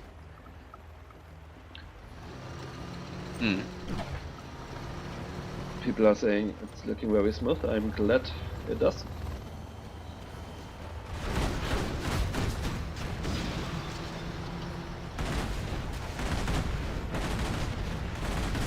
Yeah, Excel saying how does Fargo put on pressure after that start. I agree, I think he's doing a very good job. Oh, but there is only 1 quad out, and oh no. Yeah, this is gonna put a dent in Fargo's push. Nice targeting by Tumstep as well. Killed a lot of scopes there. But yeah, considering the start, very nice by Fargo. It's also why I was saying earlier, like I do think just one Emperor could have helped him a lot, because there's not even a palace being started yet by Fargo, so you can just kind of group behind that Emperor and slow push. I know it's a slow unit, but like if you had parked that here, I think it would have actually done a lot. It makes more sense as well, because Fargo is literally bringing the action to Tumstep space, so it's not even like he's driving cross map. Like yeah. I think it would have helped a lot holding onto your dirt supply, which is kind of what you need to do, I think, as tank. Like 1 or 2 Emperors with cannons, nothing GLA can make before Palace can deal with that at that stage. Right. And you can kind of assume, like, having denied like this oil pretty early, not seeing a dirt supply, that the GLA's probably not got a very fast palace after losing the technical at the start as well. You want to remake that, so I think you could have known without even seeing the map that it's very unlikely there was going to be a Charmin out to counter your Emperor. Also, like, I'm a very big believer in Battle Masters as tank. I feel like people get dissuaded because of the whole XP thing, but I do really think Battle Masters in this comp would be really strong, especially because there's a ton of Scorps as well, so you don't have to rely on overweight all of that XP stuff a little bit, because I think tank is an army that needs an advantage going into the late game anyway. You don't plan for what happens when your opponent's level 3 or level 5. Like, you need to be ahead at that point anyway, and anything that helps you get ahead is usually pretty good. Like, one of the strats that I like to do, for example, is I always, sometimes in early games in tank GLA, I rally a couple Battle Masters early, and then I do follow-up units of like dragons and flamers. Yeah, I think that's exactly where people go wrong. They do it the other way around, and then they're like, oh fuck, these Emperors and Battle Masters, they're so slow and useless. But the thing is, you just need to order it differently, where you, like you said, you get some of these Battle Masters first, you already send them where you know you want them, and then the other units are going to catch up to them. Like, your Battle Master is not your reinforcement, it's like, it's your battering ram of your army, and the Gats, the Dragons, the ECMs, the Outposts, those are like your supporting army, your archers or your cavalry, to use like military analogies.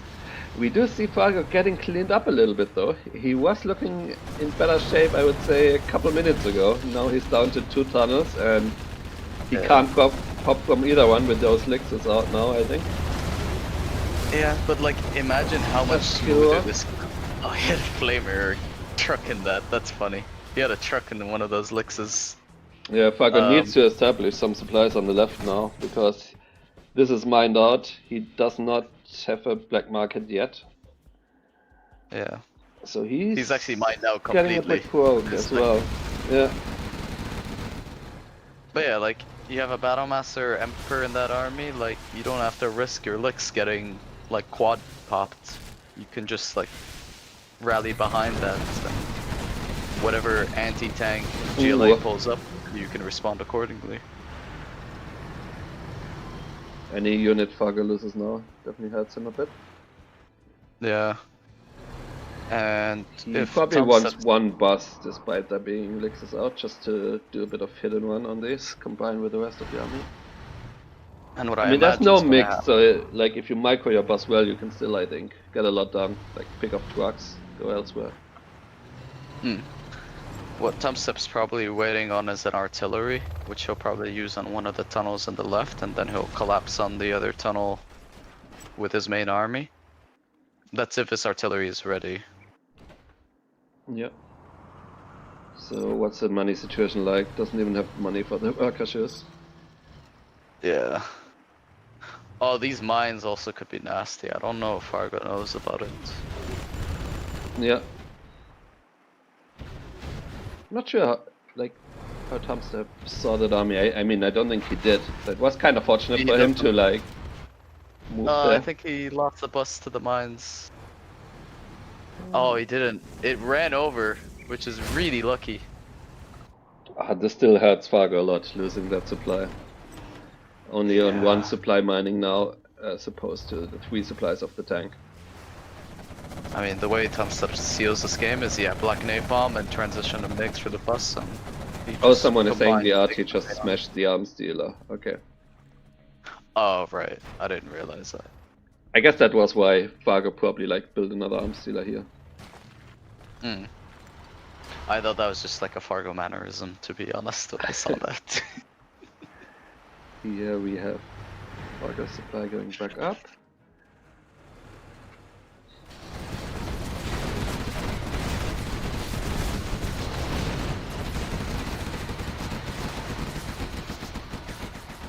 Yeah, needs to combine the bus with this a little bit. But now Tumstep got mix out as well, got Black Napalm, so he's gonna hit that bus.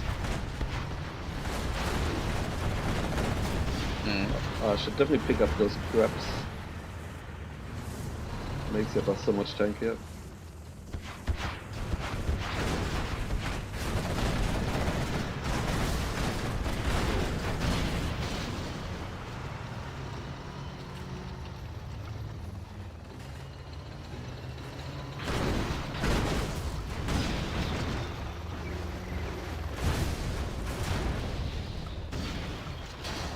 Oh, that's a question for you.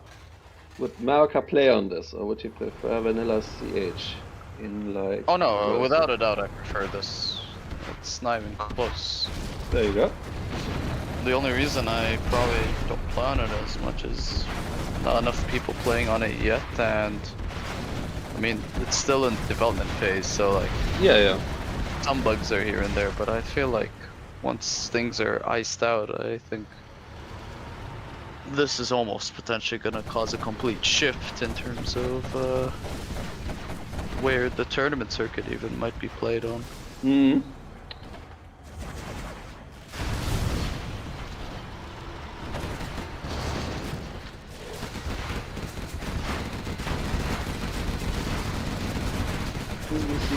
Yeah, we see cash bounty by Fargo, okay.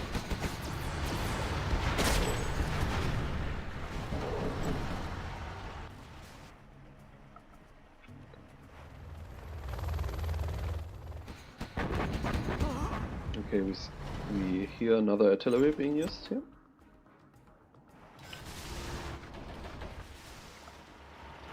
So that one is going on, I guess, the black market.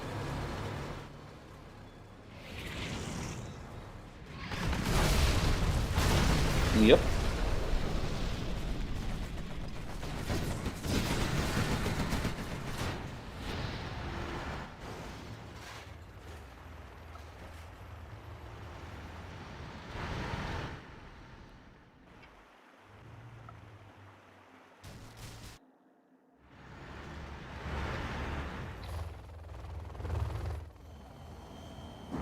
Got all the upgrades on the mix as well.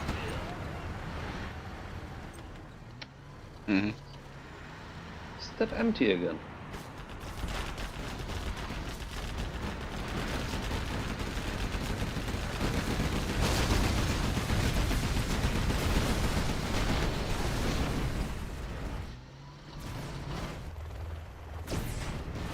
It is empty again. The second empty pallet it was set by Fargo. Oh man, that's so painful as well, because he could have actually held that easily. Like, that Nix was not gonna kill it with the ECM nearby. Yeah, if they're like 4 or 5 RPGs. Ah, that's really unfortunate for Fargo. I mean, this is a game that was already going really bad, but... Yeah, but if you look at the tank, like, he's not that... Like, he doesn't have that much left. I agree, like, it's... Like, I think Actually, this was quite winnable right. for Fargo the whole time. Like, it might still be, because tank doesn't have much left. He's only got these supplies left, and Chile has cash bounty. Yeah. That ECM actually ECM helps a lot. Much. Yeah, He actually saved the bus.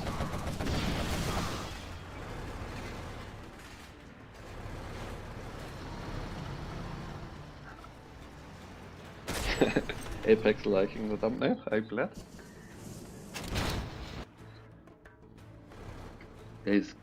I mean, he's using his Charmin very nicely. He's getting himself on some ECMs, Gatlings. Could sell this now, but losing the palace, that was such a bummer, because he's probably also close to, well, I mean, I can't see it, but I would assume he's like level 4-ish. So that money he needs to spend on rebuilding the palace now could have gone towards the CC, and I think once you get level 5, it's usually a really big boost for the GLA. Being able to like Antrax here, kill all the trucks, get more money as a result, sneak attack somewhere here, can change a lot. So yeah, very big blunder by Fargo, not putting RPGs in that. A little bit of a throw. Not the first one. Did we have any game freezes so far? I don't think I noticed. Hasn't been any, not that I've noticed either.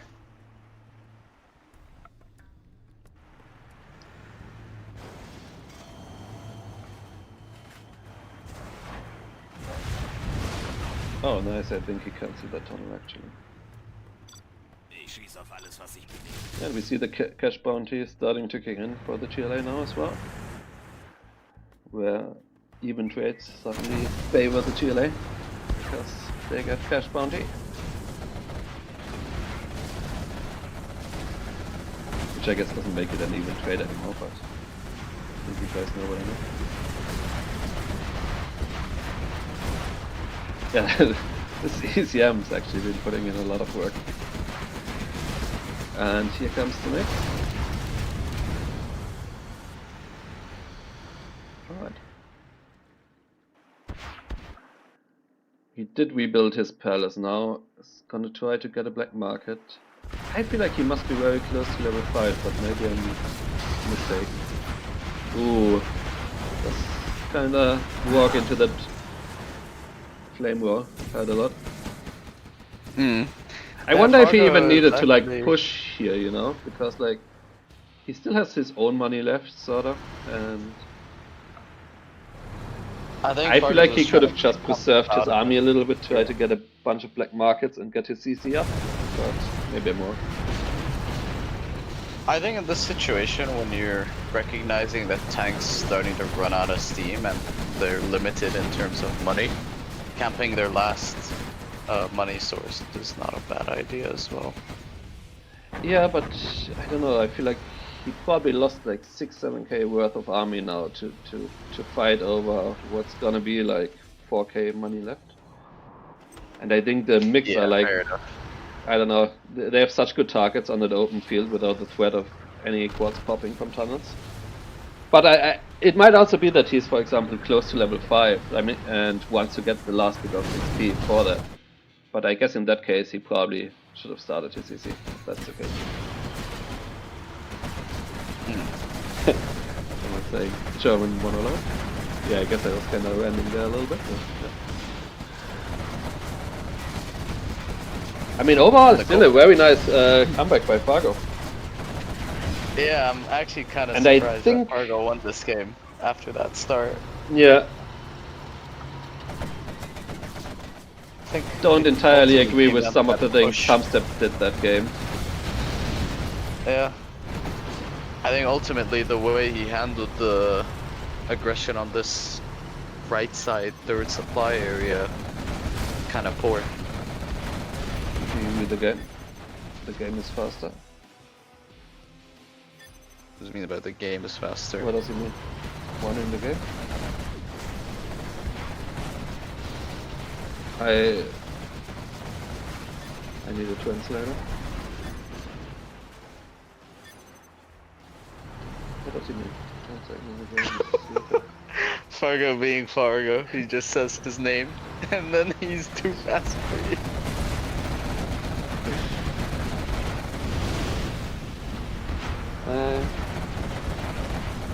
I don't know what he's saying. I think he's saying that like the whatchamacallit, the game speed itself is like faster. So like the you know how there's like a set game speed for multiplayer? I think he's saying like the game speed itself is faster than it should be. Yeah, but you can see, for example, if you look at the top right, the in-game time, and you see the top left, the current time, it's the same thing. 1 second on If the they're top left, going- there's 1 second in the top right. I'm just looking as well. Yeah, they're synced. They're not. Because if they weren't synced, then you would see I like think people just need to get 57. used to a little bit to it. I think it's gonna feel a bit different playing at first, but I agree. I think Sie that's sind mostly besiegt. being used to the same old 2 hour for like 20 years. Mm.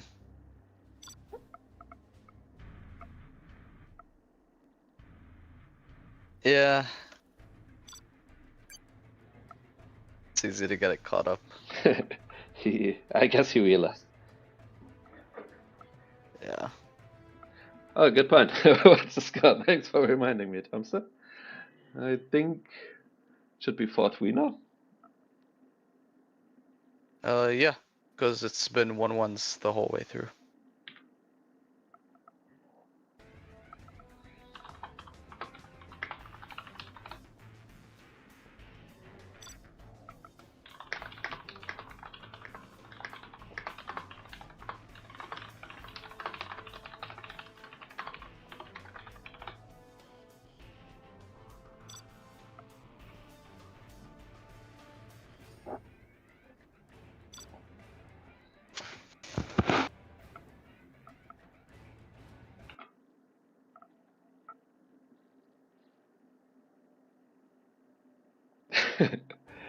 People enjoying the German game sounds. Mm.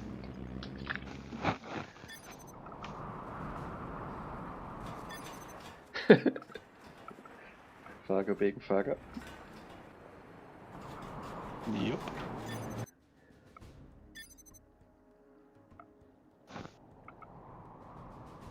Well, shout out to these two being willing to test it, even though they have not played much on it. And I think hopefully we'll see you in some of these as well, Mr. Mauer. I'll definitely be playing one of these as well.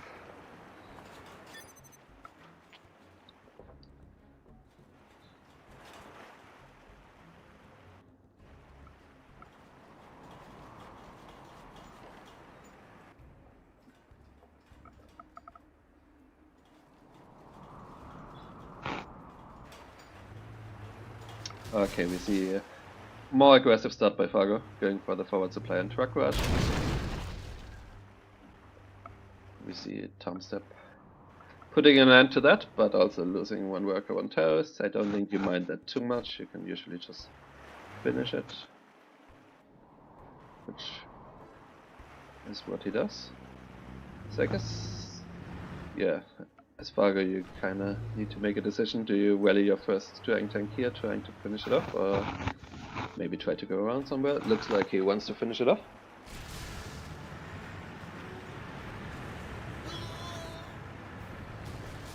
German terrorists.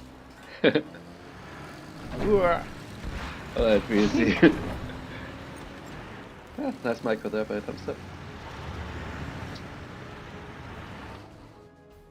Fargo mining that supply, did not take that great here.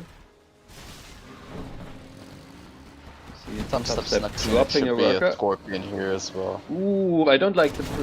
Okay, I was gonna say, I don't like that position too much of the War Factory, because he kind of blocks himself from like going out, and I think he also doesn't maximize the mines putting it there. I think I would have preferred to put the War Factory like this. What do you think? I just find it like you can't... I guess maybe there's a gap you can get through. My worry would be the GLA tech RPGs here, and you can't even move the trucks out. I don't think it can fit. Oh! Oh no, it can. It can. I guess. Never mind. Okay. Anyhow, we have a bit of a push here. We see an early scope by Tumstep dealing with that. Fargo preserving that Gatling, which is nice. He is back on 3 supplies collection, and he gets a pretty fast drop himself, and he gets a Battle Master. Yeah, this is a situation where I'm like, yeah. If GLA is just gonna defend with Scorpions versus your early Flamer, just start making Battle Masters now, and once you combine with a couple of tanks with Gats and Flamers to support versus RPGs, it actually becomes a really scary army early game for GLA. Especially pre-Scorpion Rocket. So Tumstep is looking to capture these oils. These are usually pretty annoying positions to clear, I think, for the tank once Chile has them. Gonna put their RPGs in these buildings, pop the scopes to snipe the dragon tanks, so that is not easy to deal with at all.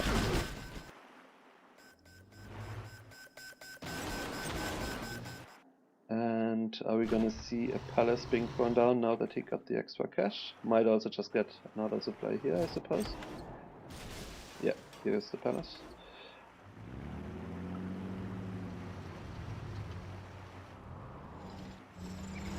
And is Fargo going up to 4 supplies? He might, the way this dozer is moving. So far the Battlemaster's looking pretty decent, I would say. He's like, their weakness is mostly that, well, they move really slow, so if Tumstep was to attack from here, it's kinda hard to get your army over, but if the Chile is not doing that, I think they will look pretty potent, especially once the autoloaders kick in. I think once autoloaders are in, and then you have a few ECM GATs, if there's no palace from GLA, this army actually becomes really scary to fight.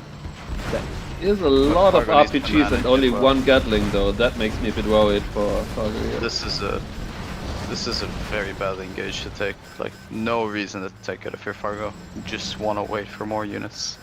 Even if you're delaying to potentially let the GLA get a palace up, you would rather fight with a good composition rather than a half-baked composition where you're not really achieving much with it anyways.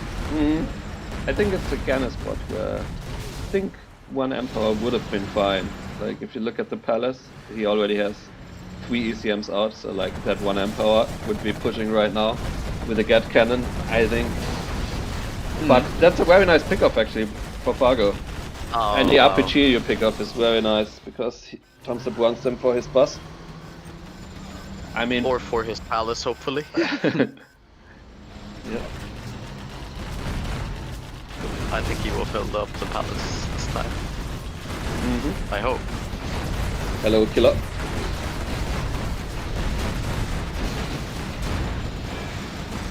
Yep. Okay, I mean, did he's get filled up to the it. palace at least. That's good. 2 more than Fargo had in his palace last game. In this set. In the set, yeah. That's true.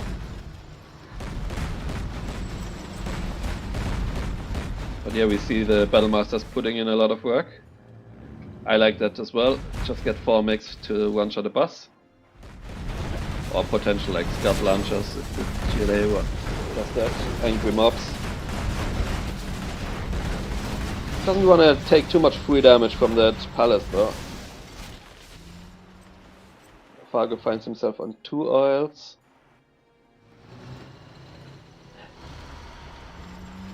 But yeah, still far from over because Tumstep still on 2 oil. Well, I guess, yeah, he's on 2 supplies, 2 oils. Got his palace finished.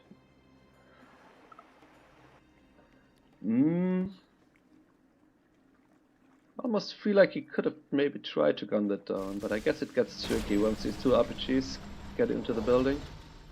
It's just, I think if you don't gun it down now, it's gonna be even harder to gun it down later, and you might have to like use your artillery on that, which otherwise could have gone into, I don't know, another oil, black market or something. Yeah, there's something cheeky you can do on this map actually. If you're diagonal, I think 45 degrees from the corner oils, you can actually reach it with a flame wall. You mean which is what he's doing on this? Yeah. Okay. Which is what he's doing on the top actually. Yeah. Actually, no, I just would have. I think it's inconsistent actually, because I think you can do it on the bottom right, but I think you can't on the top now that I look at it. Oh, as this gets out of position. I think that's pretty painful actually. And I think he needs to be a bit more decisive, Fargo. He's kinda driving backwards and forwards. I think maybe focus a bit on one area, clear that area first. Yeah, like he like drove all the way there with his battle masters after being all the way here. Now he's all the way there, and okay, now he's doing it. He's got a couple of mimics in the air. Waiting for a crawler as well as. Ooh, I don't like that at all by Fargo. I think you don't care about the quads and scopes. I think you care about only the battle master with your mix, and yeah, potential scud launchers and angry mobs, charming. I think you can't. Like, if you're going Battle Masters, I think you really don't need to bother hitting quads and scopes with them. I mean, you still can I don't know why sometimes, he I hit guess, the but quads, to be honest. Yeah. Like he ignored the unit that was killing his whole army.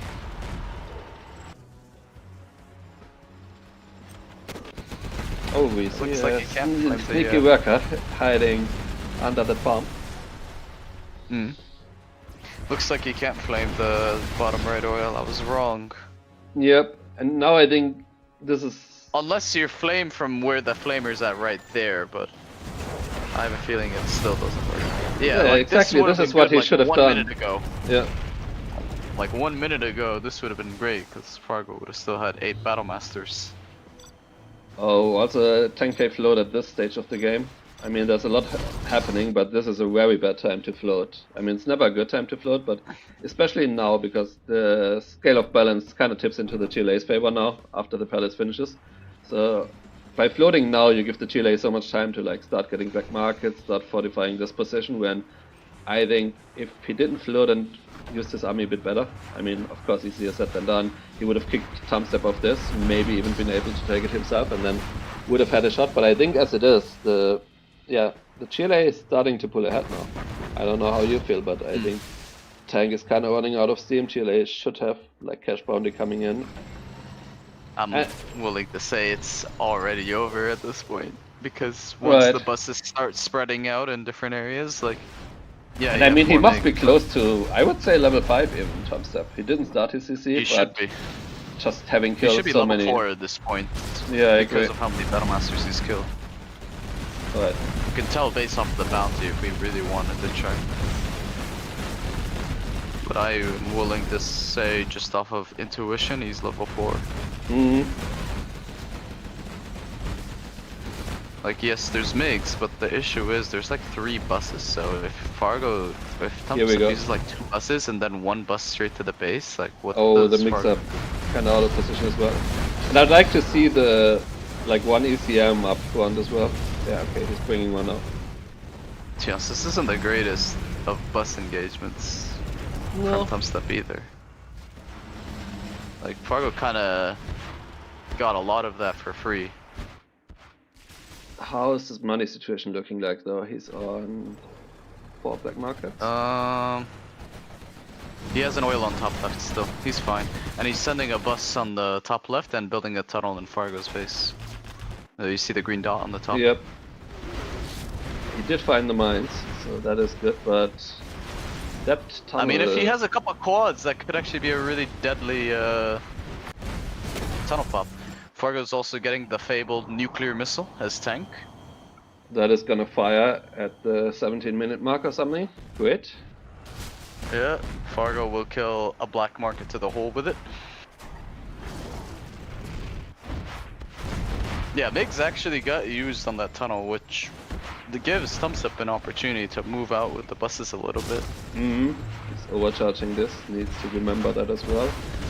Ooh. Yeah. There's not a whole lot stopping these buses, but I mean, of course, Tumstep also doesn't know which buildings are mine. It's a really ambitious push, to be fair, knowing there's MiGs on the map.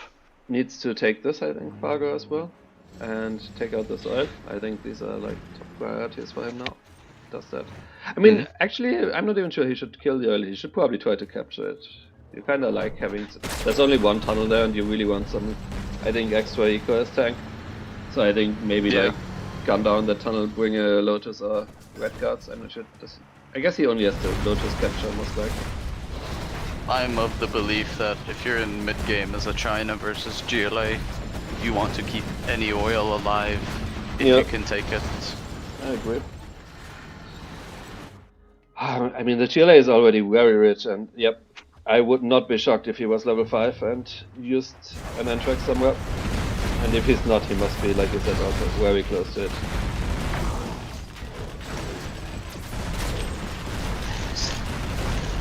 Yes, I... Definitely some... Oh, there's a bit of background coming from you. Yeah. Someone saying looks like Fargo's game. I don't think so, actually. I think GLA kind of weathered the storm now. He has an Antrax now, and you're gonna see the tank. You're still there? Yeah, I'm still here. Oh yeah, sorry, I just stepped out for a second. Did you hear like another voice? I had a little bit, but yeah. Oh, okay, yeah, that was like family in the background, my bad. All good. So yeah, I was saying I think actually Tumstep is the one pulling out now. I think he has a lot of black markets. He's level 5. I mean, it's a nice game. Fargo still has this, and actually there's a lot of money here left as well. So it's also hard to tell sometimes as an observer, like if all of these are real markets or if some of them are fake markets, which obviously makes a difference as well. Yeah. Oh no, we see him in this army as well. So this is actually nice money as well that Tumstep gets. Okay, he does lose 1, so I'm a little bit surprised. I would think. Wait, how many mix does Fargo have? Wow, he has a lot of mix. Okay, never mind then. Yeah, I was thinking after he used the mix, maybe try to pop again, pick up some more units, but yeah. Very nice game.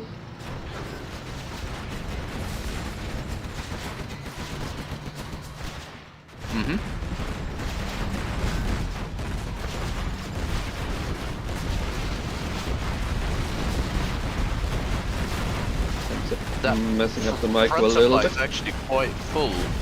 Yep. For this one is Fargo. very full.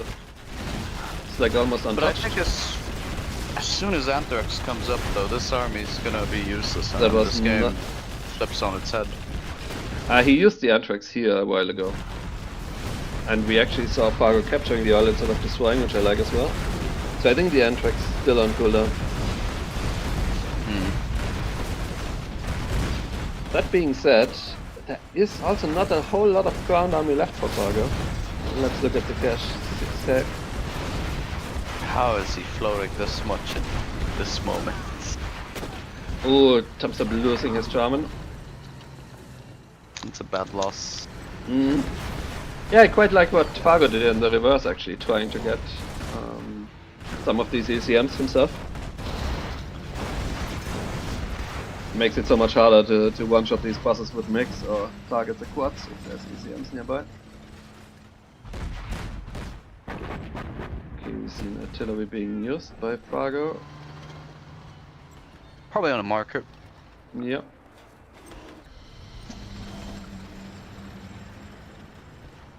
Fargo could actually win this game. And the nuke missile actually might be pretty...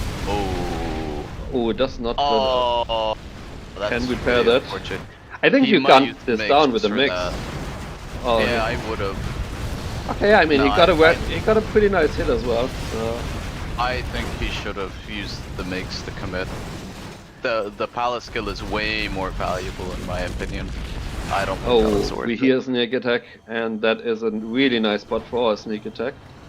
But instant EMP by Fargo by the looks of it. Oh.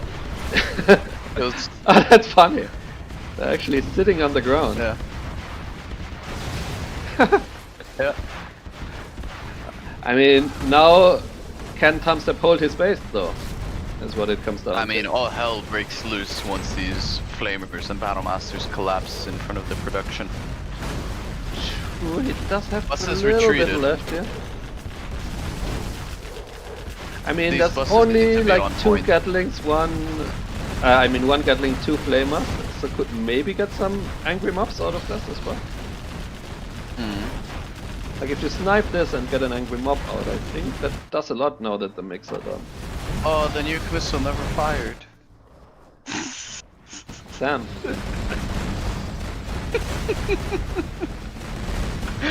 I was waiting for the one market kill to the hole. Yeah, but even these now are...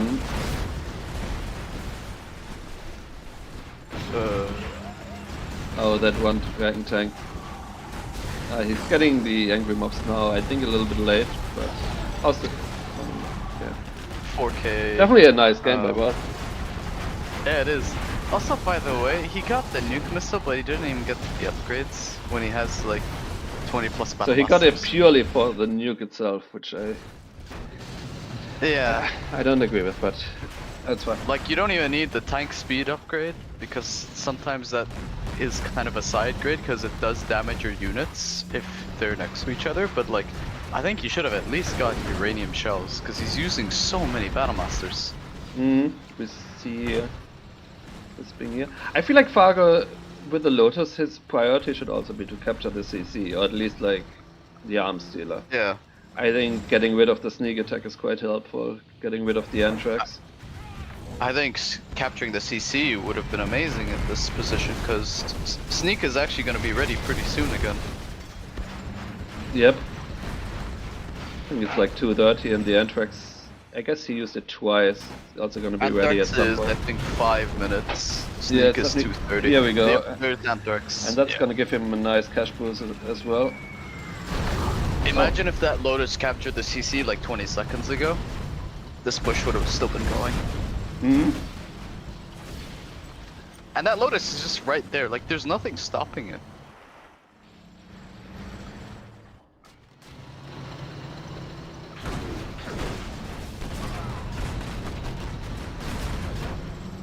German red card.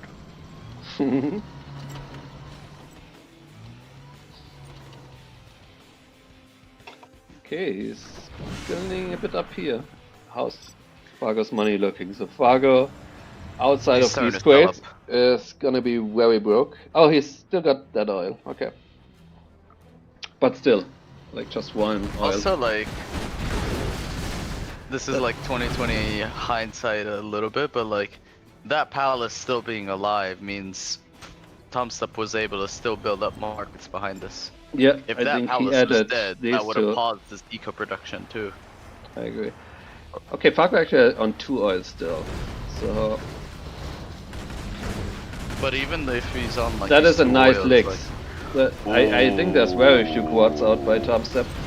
I don't think there's a single quad. I think the only anti-air is a bus. So very nice. And that's a radar van as well that just came out too. This might actually remind Fargo of his Lotus. Yeah. Yeah, he did. I was just about to say.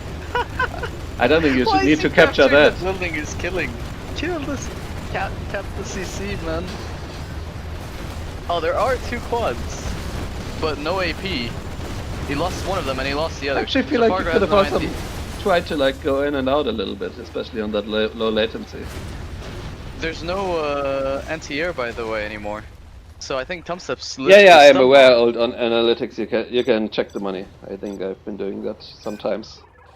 It's just very nice if it's actually on the screen and you don't need to click on it. Oh, there's an arms stealer on the right. I completely forgot about this. Yep. So he still has production. Sneak attack, defensively used on the left. The problem is I feel like he needs to get rid of that oil, for example. Yeah. Not the greatest carpet, but he does capture the CC, which is pretty important. But then again, true, like, but he just used the Anthrax and the sneak, so it would have been a bit more helpful earlier. Still nice, though. Still a good move. And he's gonna CC capture that as well. Like a minute and 40 seconds to build, so that's like 100 seconds. By the time he rebuilds his CC, if he starts now, Anthrax and Sneak will be ready again in a couple seconds after it's done.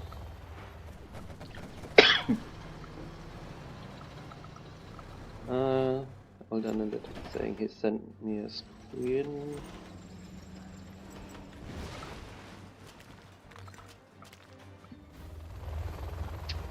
I can check it after the game.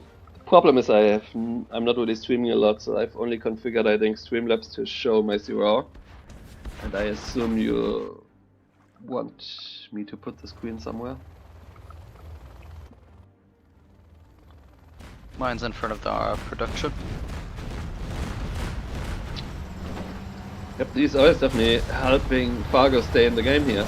And he's gonna just jump on these. I like the late game transition to elixirs, to be honest, because I think they're always very strong in like low eco situations. Yeah.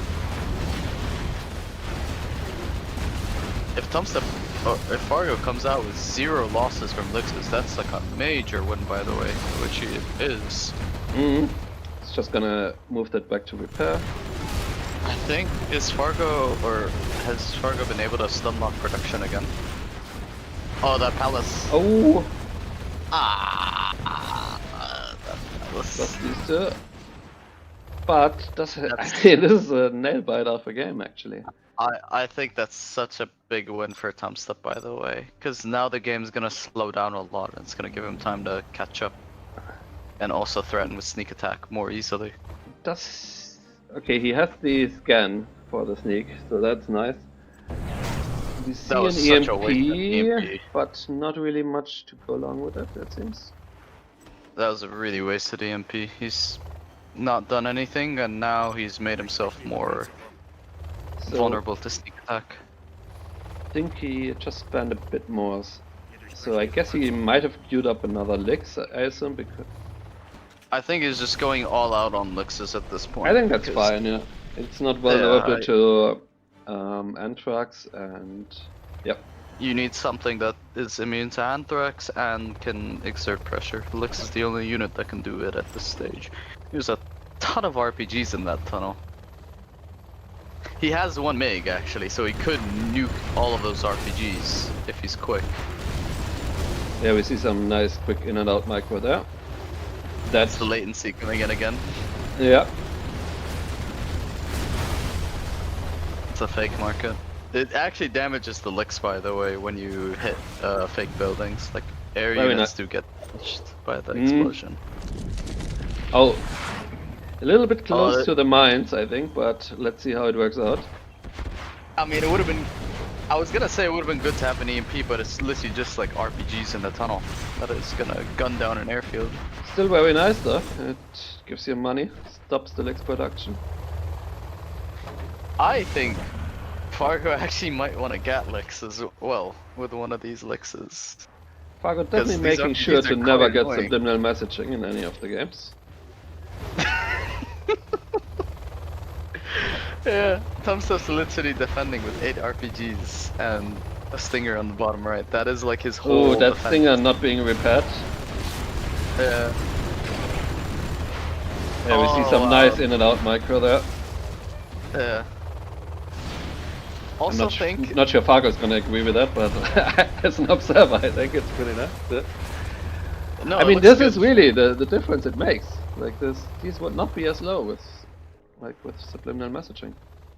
Like if this was 20 latency, those RPGs died of the splash damage if you popped them once.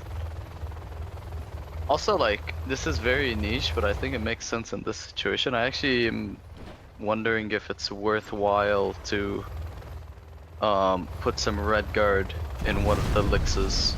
Specifically the RPGs, yeah. I actually think this is the one situation where a red guard bunker Lix is actually quite good.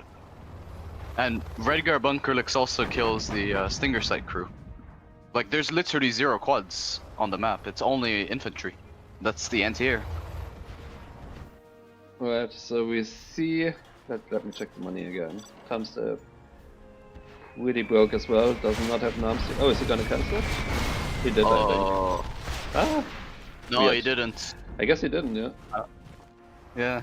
I think that's his last market, by the way. Was that his last market? I think it was. Oh, wow, it is, yeah. What a game! Tumstep lost, yeah. Once these RPGs are dead, yeah, this game's over. Fargo still has oil. Okay. Fargo still has an oil. He's auto won this now. I like that scat cannon as well. Yeah. Fargo's won unbelievably. What a crazy game. Looking really bad at certain points. Oh, yeah, it's like, oh right, yeah, he still has 2 eyes. Yeah. Hi.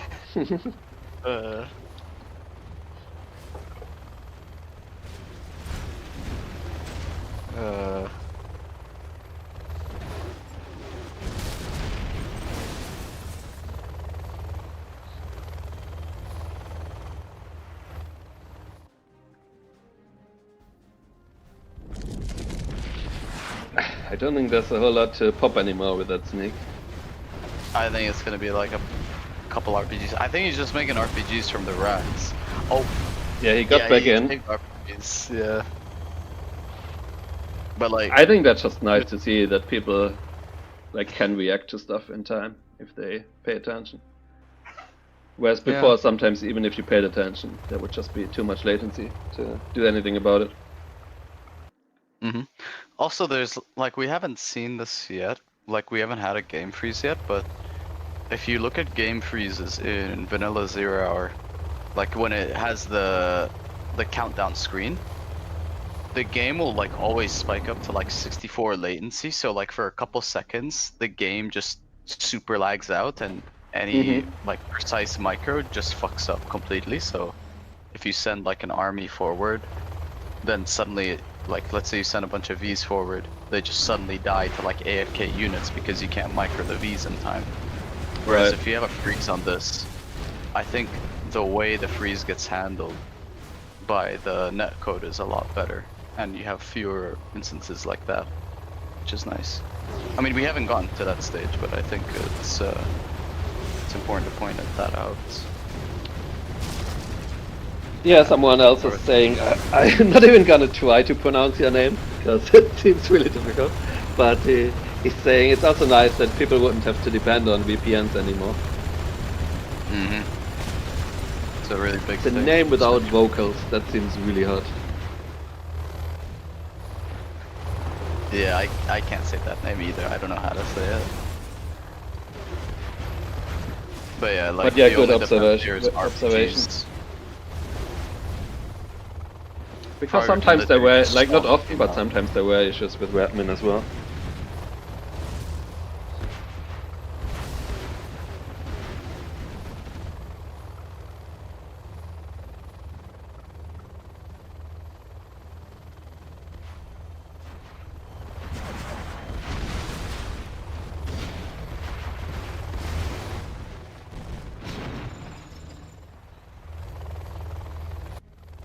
What a game. Yeah. He's saying you need radar. I mean, he actually needed radar for the sneak attack. When he still had his CC. These are such wonky games. Like, it's so weird how these games are turning out. Yeah, that was a very nice game though. It was cool to see. It went back and forth. I couldn't predict who's gonna win until the, I don't know, last 5 to 10 minutes. Yeah. Because I think it was winnable for both sides for a while. We saw Fargo floating at moments he probably shouldn't have floated. Tumstep getting a bit caught off guard there. By the Lex, for example, losing a lot of scopes to that one Lex. Yeah. Fargo won by making a nuke missile as well. Yeah, that didn't even fire or do anything, right? Yeah. The nuke missile did so much, like, it caused psychological stress. Yeah.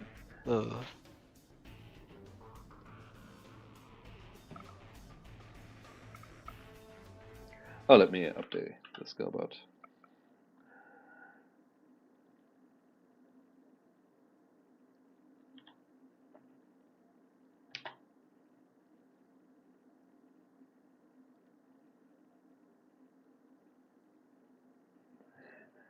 Apex saying my teammate is owning. Yeah, Fargo's doing well. I think Tumstep started off stronger in the set, but Fargo fighting his way back. I think Fargo is quite good at games where just the game itself gets very awkward and goes off script. I feel like Fargo kind of thrives in these games. I don't know why. I see him always in these kinds of games, but they're always like something that works in his favor. Yeah, I do not have this map. Oh, this is I guess this is in the pool I sent these guys, and now I don't have the map, so I feel a bit bad about that. But I guess we'll see if the map transfer works as well. Yeah, this map you'll recognize it. So, should I restart just to be safe, or? I have no clue. I mean, I would. Maybe old analytics can tell me if you need to restart after the map transfer still, or that's a thing of the past. But I think Fargo is meant to host anyway.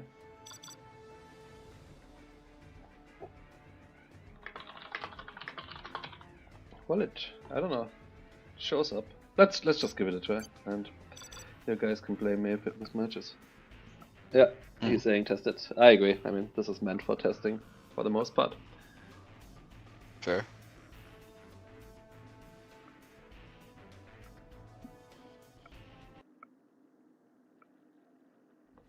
It's a matchup again. So we have Demo at the top and Laser at the bottom. So again, I think fairly balanced matchup. A lot of GLA USA. Yeah. It's not been a single GLA mirror or like Yeah, no mirror yet. I mean, we had China in, but Oh yeah, I guess, yeah. My bad. no USA mirror, no GLA mirrors. Just yet. What Analytics is saying. He's happy the transfer worked. Yeah. It was a bit of an experiment, I guess, but it seems pretty nice. Okay, so we see this was Tumstep Red. He's going for an oil cap. He's going for 3 Rangers, and we have a pretty forward tunnel by Fargo actually. And it's not getting stopped by Tumstep, so Fargo could potentially deny a lot of these oils. I guess it's not always easy to deny both the left and right. We'll see. I think the oil, particularly near the supply, is really difficult to deny. Mm.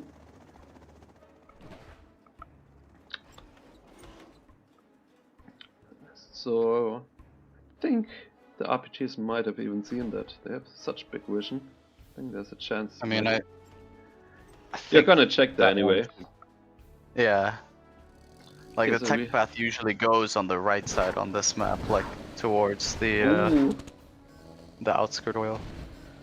Didn't miss that one. Second tech will like intercept that ranger anyways. Well, the problem is the second one goes straight there, so there might not be a tech left now for this ranger. Oh, that's actually really bad for Fargo, because now Tumstep is gonna be on 2 oils, I think. He is gonna TT the supply. Okay, got the supply and oil.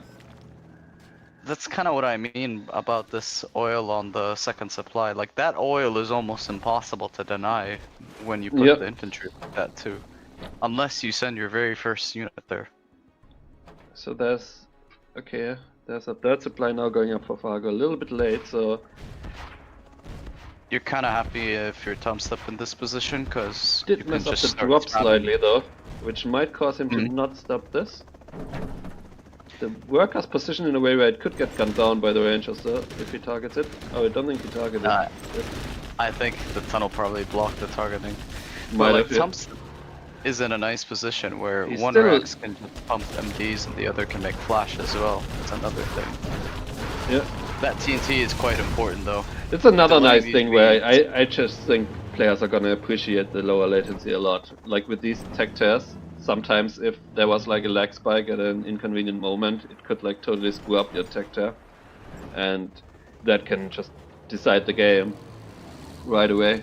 Because, yeah, if you tech tear and don't get that war factory, you're in a really bad spot here as Fargo. Even right now, like, Tumstep is not doing that badly. See some a couple milliseconds delayed TNT, and that TNT doesn't land, and that affects the whole outcome of the game. I agree. So we see some nice demo traps here. We see one dozer by Tumstep. He is trying to clean this. Ooh! It was a bit unfortunate that he didn't move the worker. Oh, yeah. We see a nice TT being prepared, but I think he needs one more demo trap there. That's a TNT at home, right there. He's weakening it, that's for sure.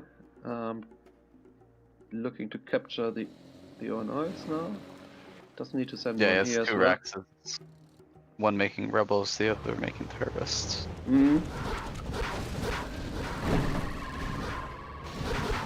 Oh, that's kind of nice, because I don't think Tumstep is gonna assume there's mines there. manual. Oh, I like the attempt though. Was Nice attempt by Fargo. That's another latency moment, by the way, because Yep. you see a demo trap. Sometimes cannot react to that in time.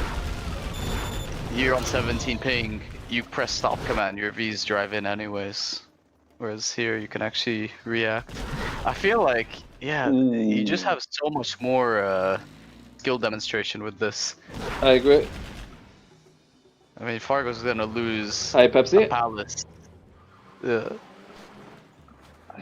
Fargo's Davido? potentially gonna lose a palace again. Davies. Yeah, that was. I was worried when I panned over there. I was worried Tumstep's just gonna drive here, kill the palace, and basically end the game. But yeah, he is gonna Tumstep regroup a little bit. Vision, so he's being a little cautious. Yeah. I think that's fine. Just regroup a little bit. He's Also, getting his threats and TNT on armies. Another thing, TNT on armies are gonna be a lot easier to land because.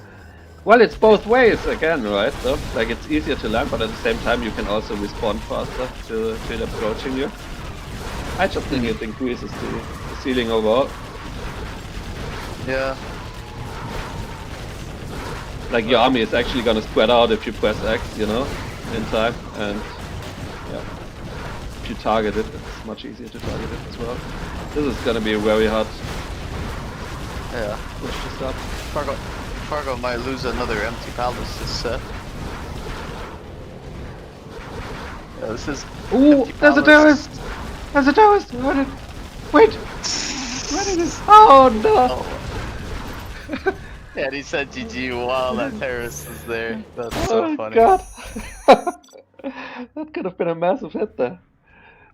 I mean, I think that would have been game changing. I think Fargo could have potentially turned the game around if he clicked a unit. It looked like neither player saw the terrorist. But yeah, I think again, yeah, he's saying decided to go front real. That's what I was gonna say. I think again the start was pretty important. Fargo basically ignoring the front oil to try to deny the back oil, but then didn't deny the front oil, which ended in Tumstep having 2 oils to start with, eventually being on 3. Mm.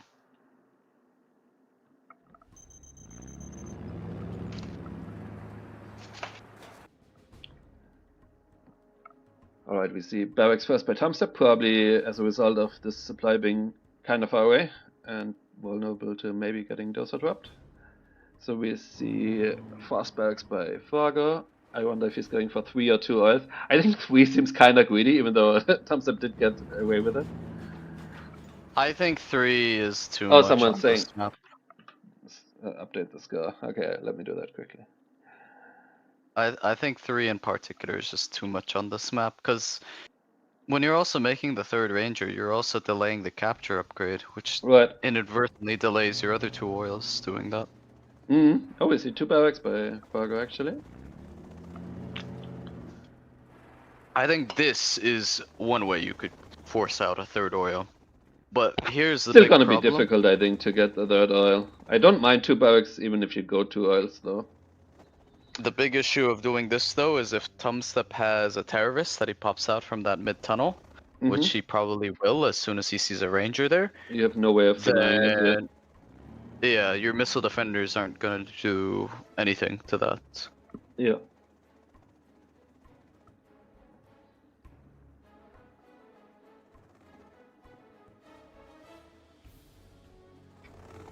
He's trying to guard it. I think what you need to do actually is queue up another ranger in that instance. Because this is always gonna get denied, the first one. Like, even if you laser lock the technical... Yeah, exactly, this is gonna happen. Yeah. So I think this is why you need, like, the 2nd ranger. Okay, we see Fargo. He's gonna have vision over that, so he should deny that. Yeah, that oil will just never get denied. You always should just go for the right oil. Okay, he has this one as well, so I think that's a fine start for Fargo for sure. We see no other supply by Tumstep either, so... Usually not a spot you want to be in as Chile behind an eco. Even if you kill that oil, like, Ooh. You always like having a static position as US versus GLA like this. Oh, he did mess up the laser lock here, and this has something inside. It's probably a tech RPG, the way Wants he's to, using I think, position the dozer more on the edge of like a building or the supply dock, so you can run around the corner. it. Yeah. That Bit of a technical's done a mismarker. lot now. Killed so many Yeah, RPGs. actually.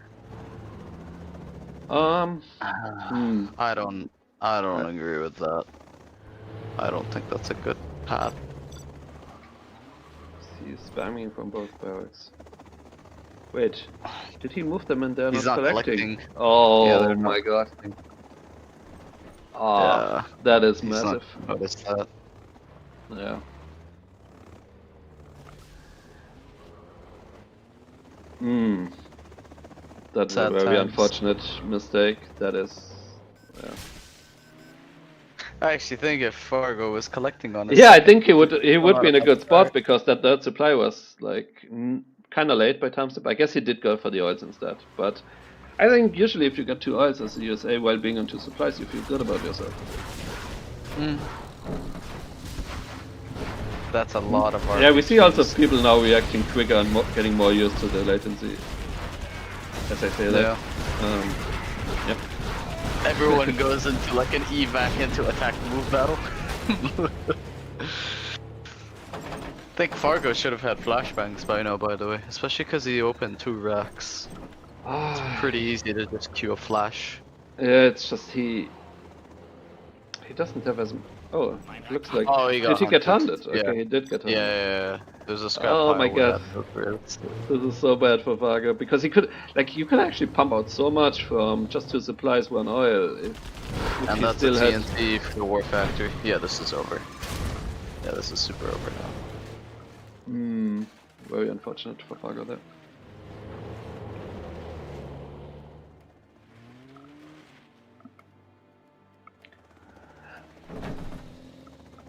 But yeah, also well played by Tumstep. Didn't panic when his first tech didn't get much done. Preserved the technical, came back to hunt and kill the war factory while getting the map. So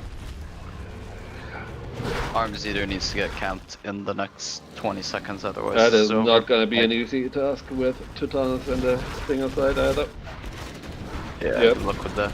And even if that's a hard push to hold, Tumstep always has the option to just base trade. Go see something.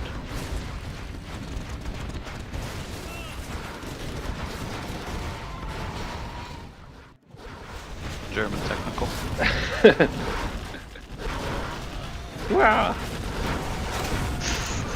Oh wow. Yeah, that was so fast, by the way. That detonate on the tech terror.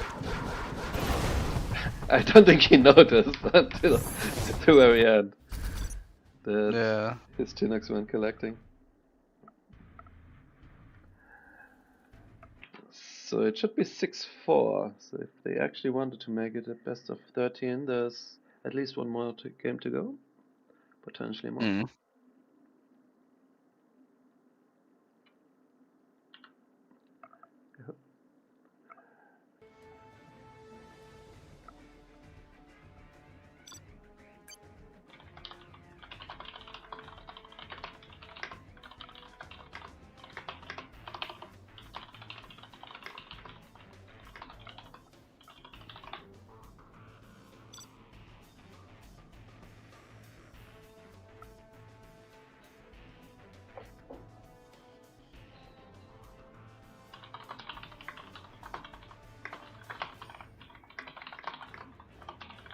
I guess that's what happened. It's the only logical explanation I have. Alright, so I hope it's not air against laser, but instead Sie sind besiegt. another USA.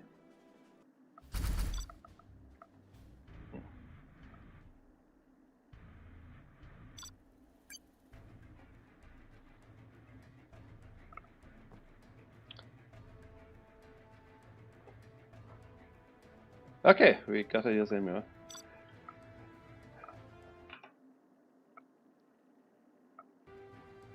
Oh yeah, it's best of 13, sorry for not putting that somewhere.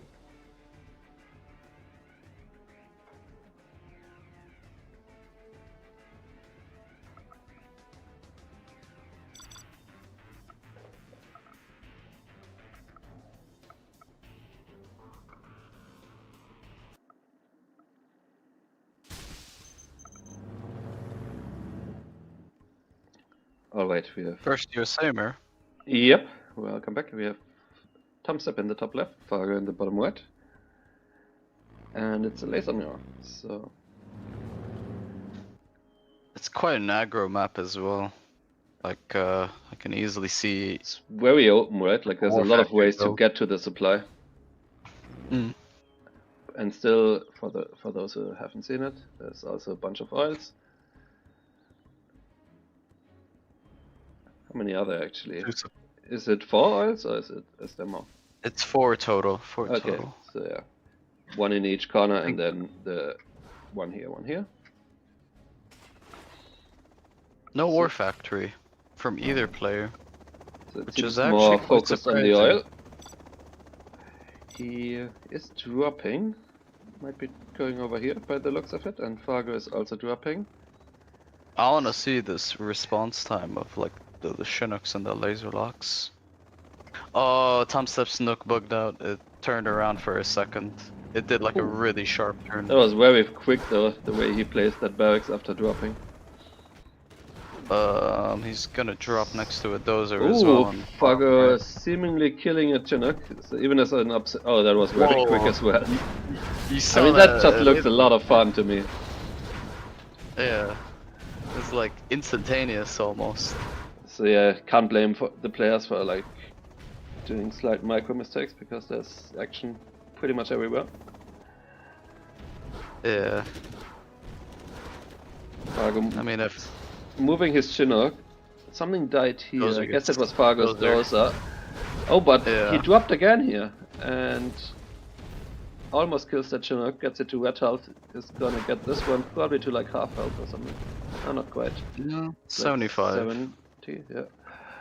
So I like this by Fargo. Not like just clicking the dozer, hoping your opponent's not paying attention, but actually, yeah, giving Tumstep a bit of credit, because if you just walk around the corner and you get everything crushed by this dozer, it feels kind of bad. So another drop by. Wait, is Fargo completely hunted? He might be, because there is Oh still no, wait, not a that war was factory. the Fargo dozer there, yeah.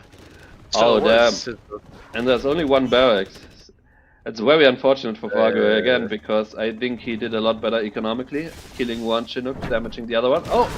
He could've got the backed hunt, up. but the big difference here is Tumstep being on 2 barracks. He can very easily afford flashbang. Those are still there though.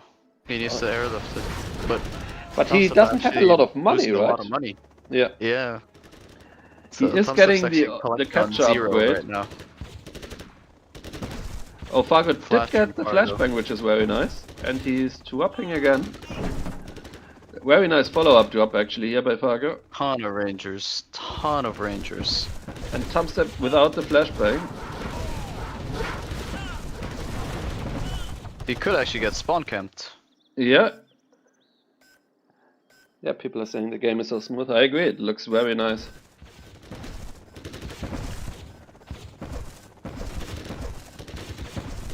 Dozer's back home. He could crush these rangers with the dozer, which he will. Tumstep does not have his own flashbang, but he is getting himself on a couple of oils now. He also has the bottom left oil, so he can actually produce quite a bit from these 2 barracks still. But he's only on 1 Chinook still, so That is true. still pretty low money. The even challenge then. for Fargo is now getting the right ratio of MDs and Rangers. You Yeah. can't go just one or the other. You need a mix of both. You need the MDs to stop the dozer and the Chinooks, and the Rangers to fight his Rangers. Yeah, if And there was this an MD in this army, this would have been so good. This is such a waste for Fargo. And yeah, the oils are gonna Great make a point, massive Mr. difference, Ryan. because without the oils you can just like shut down the collection here and you're fine to go. But now Tumstep can afford. Multi-prompted drop. Yeah, but Tumstep's got flashbang now, so I think, yeah, And a third Rex is coming up. Tumstep's gonna too. have that. I think Tumstep will just have the numbers eventually, and then camp it out the snipers.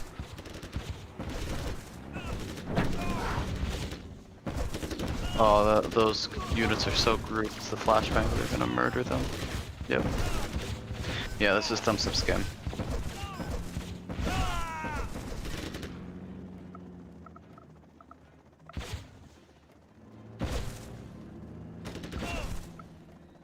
I think this was good try from Fargo, but I think the drops more mistimed a little bit. He needed an MD sooner. Like it's way too late at this point. He can never keep up with the amount of rangers that Tumstep will have at this point, even if he does. No. Like he just doesn't have enough production at this point.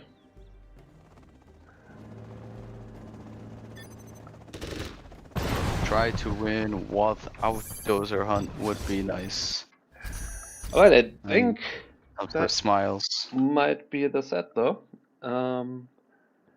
I might invite both of these guys to a call briefly, so they can give their opinion. Even though maybe Fargo might not be too happy right now, I think he still probably appreciates the patch.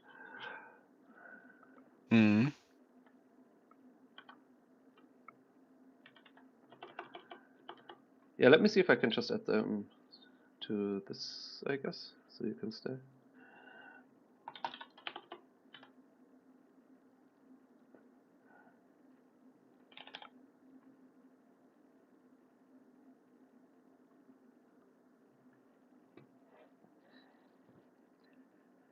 Hello.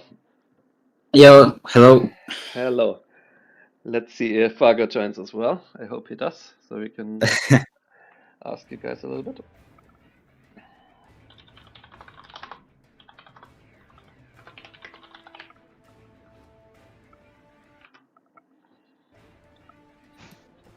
So what's your first impression, Tumstep? Well, first impression, everything is very smoothie, and it's pretty, how to say. Sometimes it feels a bit too fast. For example, China feels so fast. I don't know. I think it's became like GLA mirror because it feels so fast. Your units are moving like, I don't know, like crazy. Like crazy ones. Do you think that's a problem, or is it just about getting used to it? I don't think so. It is a problem. I think if you just get used to it, it will become like another GLA mirror.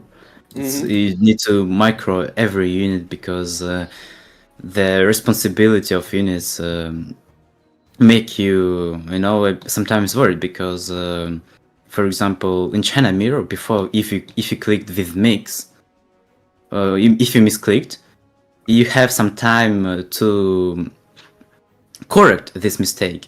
But here, if you click, it just goes automatically. It goes very fast, and it's very hard to correct this mistake. And I see what you mean. That's about China mirror, because before China mirror was way easier to micro and macro units. Now it's a bit harder.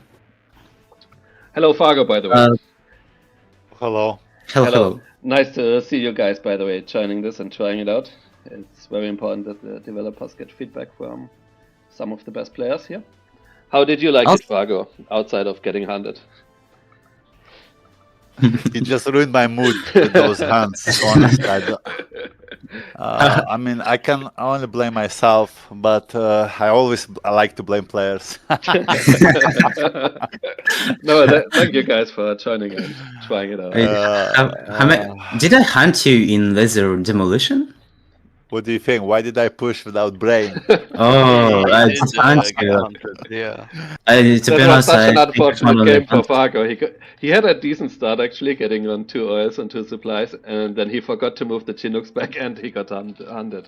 So the game completely swung in like 1 or 2 minutes. Very unfortunate. Yeah, but and I left those that... I thought the tank against GLA was pretty epic on Dualim Desert. That was a very nice game. Yeah, it was good.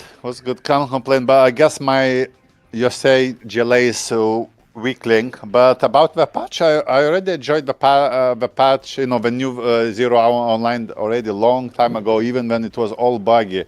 And now just everything is even, it's even better. I really, like someone said in the chat, it doesn't really feel like alpha version, and I think everyone should play it. And I'm gonna play every game now online Very nice. from 0 hour ladder. Okay, so let me ask you guys, what are some of the features you would like to see? I was thinking, for example, as an observer, it would be nice to see the XP from the players. But let me know what you guys think. I would also like to see the armies in the loading screen, for example. Is there anything you guys would like to see? For Tumstep doesn't matter because he's in and out guy. True.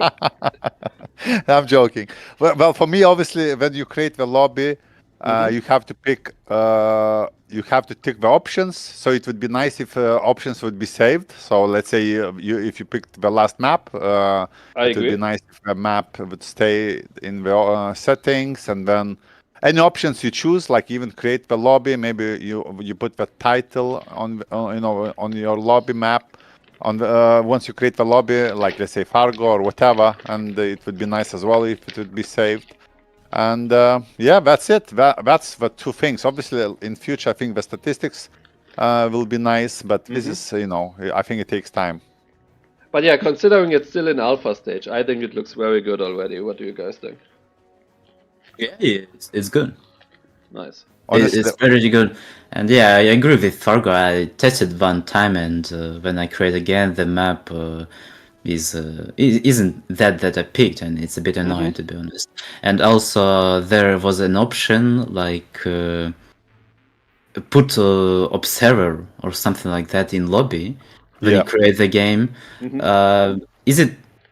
I don't think so. It's like I feel like it's a bit useless, to be honest. I just don't see in what ways you pick. Yeah, I can ask what the advantage option. of that actually is. Yeah. Oh, good question. Good point as well. Yeah, why we put that? Yeah, because everyone can join. Even if you don't take observers, still people can join. So that's interesting. Yeah, maybe all the analytics in chat can shine a bit of light on that. Why there's an observer option? What's the upside of it? If he is still around. Maybe just forces. I only see one option. It forces people play. So let's say if it would be big matches like 3-on-3, and someone wants to observe, and the guy would say, "Nope, it's only settings to play the game." But that's like it's really not big deal. Yeah, I think maybe he's not here anymore, and I will try to find out what it is. So you guys would be willing to like play this more, because maybe I'm gonna host a couple more challenges if you guys are up for it. Well, like I said, I was serious. I'm not playing. I don't think. Well, it will. I will be in trouble because I just want to play this. But obviously, World Series coming, so I don't. I cannot really maybe get used to this too much. But or maybe it will be helpful because everything is too fast. Then for Tumstep, I will be even faster. In regular 0 hour. Yeah, I thought you guys would like it because you're both fast players, and I think, yeah. Once you are used to it, it takes a bit to get used to. You will appreciate it even more, I think. So nice to see. Well, I did appreciate it very much, and yeah, I would like to play it one more time. And I really wanna see it in the future, like World Series and all big tournaments on this patch or something with maybe even not balanced, just bug fixed and. Like smoothie. It's cool. Cool. All right, guys. So thanks both of you for joining, and also thanks Mara for jumping in and co-casting. No worries. Thank you guys for the casting, and let's not forget, thanks so much for those guys who is working for it. I don't know how many hours we put into it, but yeah, definitely. It's so good. To both the Super Hackers and the Generals Online team. They all worked so much for this. They were, like I said, they were still busy last night at 4 a.m. still getting a patch for this done, which reduced, I think, the latency even further. And yeah, they're building upon the work from the Super Hacker. So yeah, huge shout out to everyone involved. Yeah. Honestly, look, some people like me yesterday, I was just chilling, owning Boyka, and some people really working hard. So that's the difference between some people. Yeah, and also thanks again, you guys, for being open to play it because it's a new feeling. So yeah, you were willing to like put yourself out there and play this. So yeah, thanks you guys. All right, guys. Thanks for streaming. No Thank worries. you, all of you guys. Yeah. Bye. Bye. See you. Bye. See you. Bye. All right, so I think it's coming to an end. I hope everyone enjoyed it, and we're gonna have more of these. Let me see how I can end this, and bye.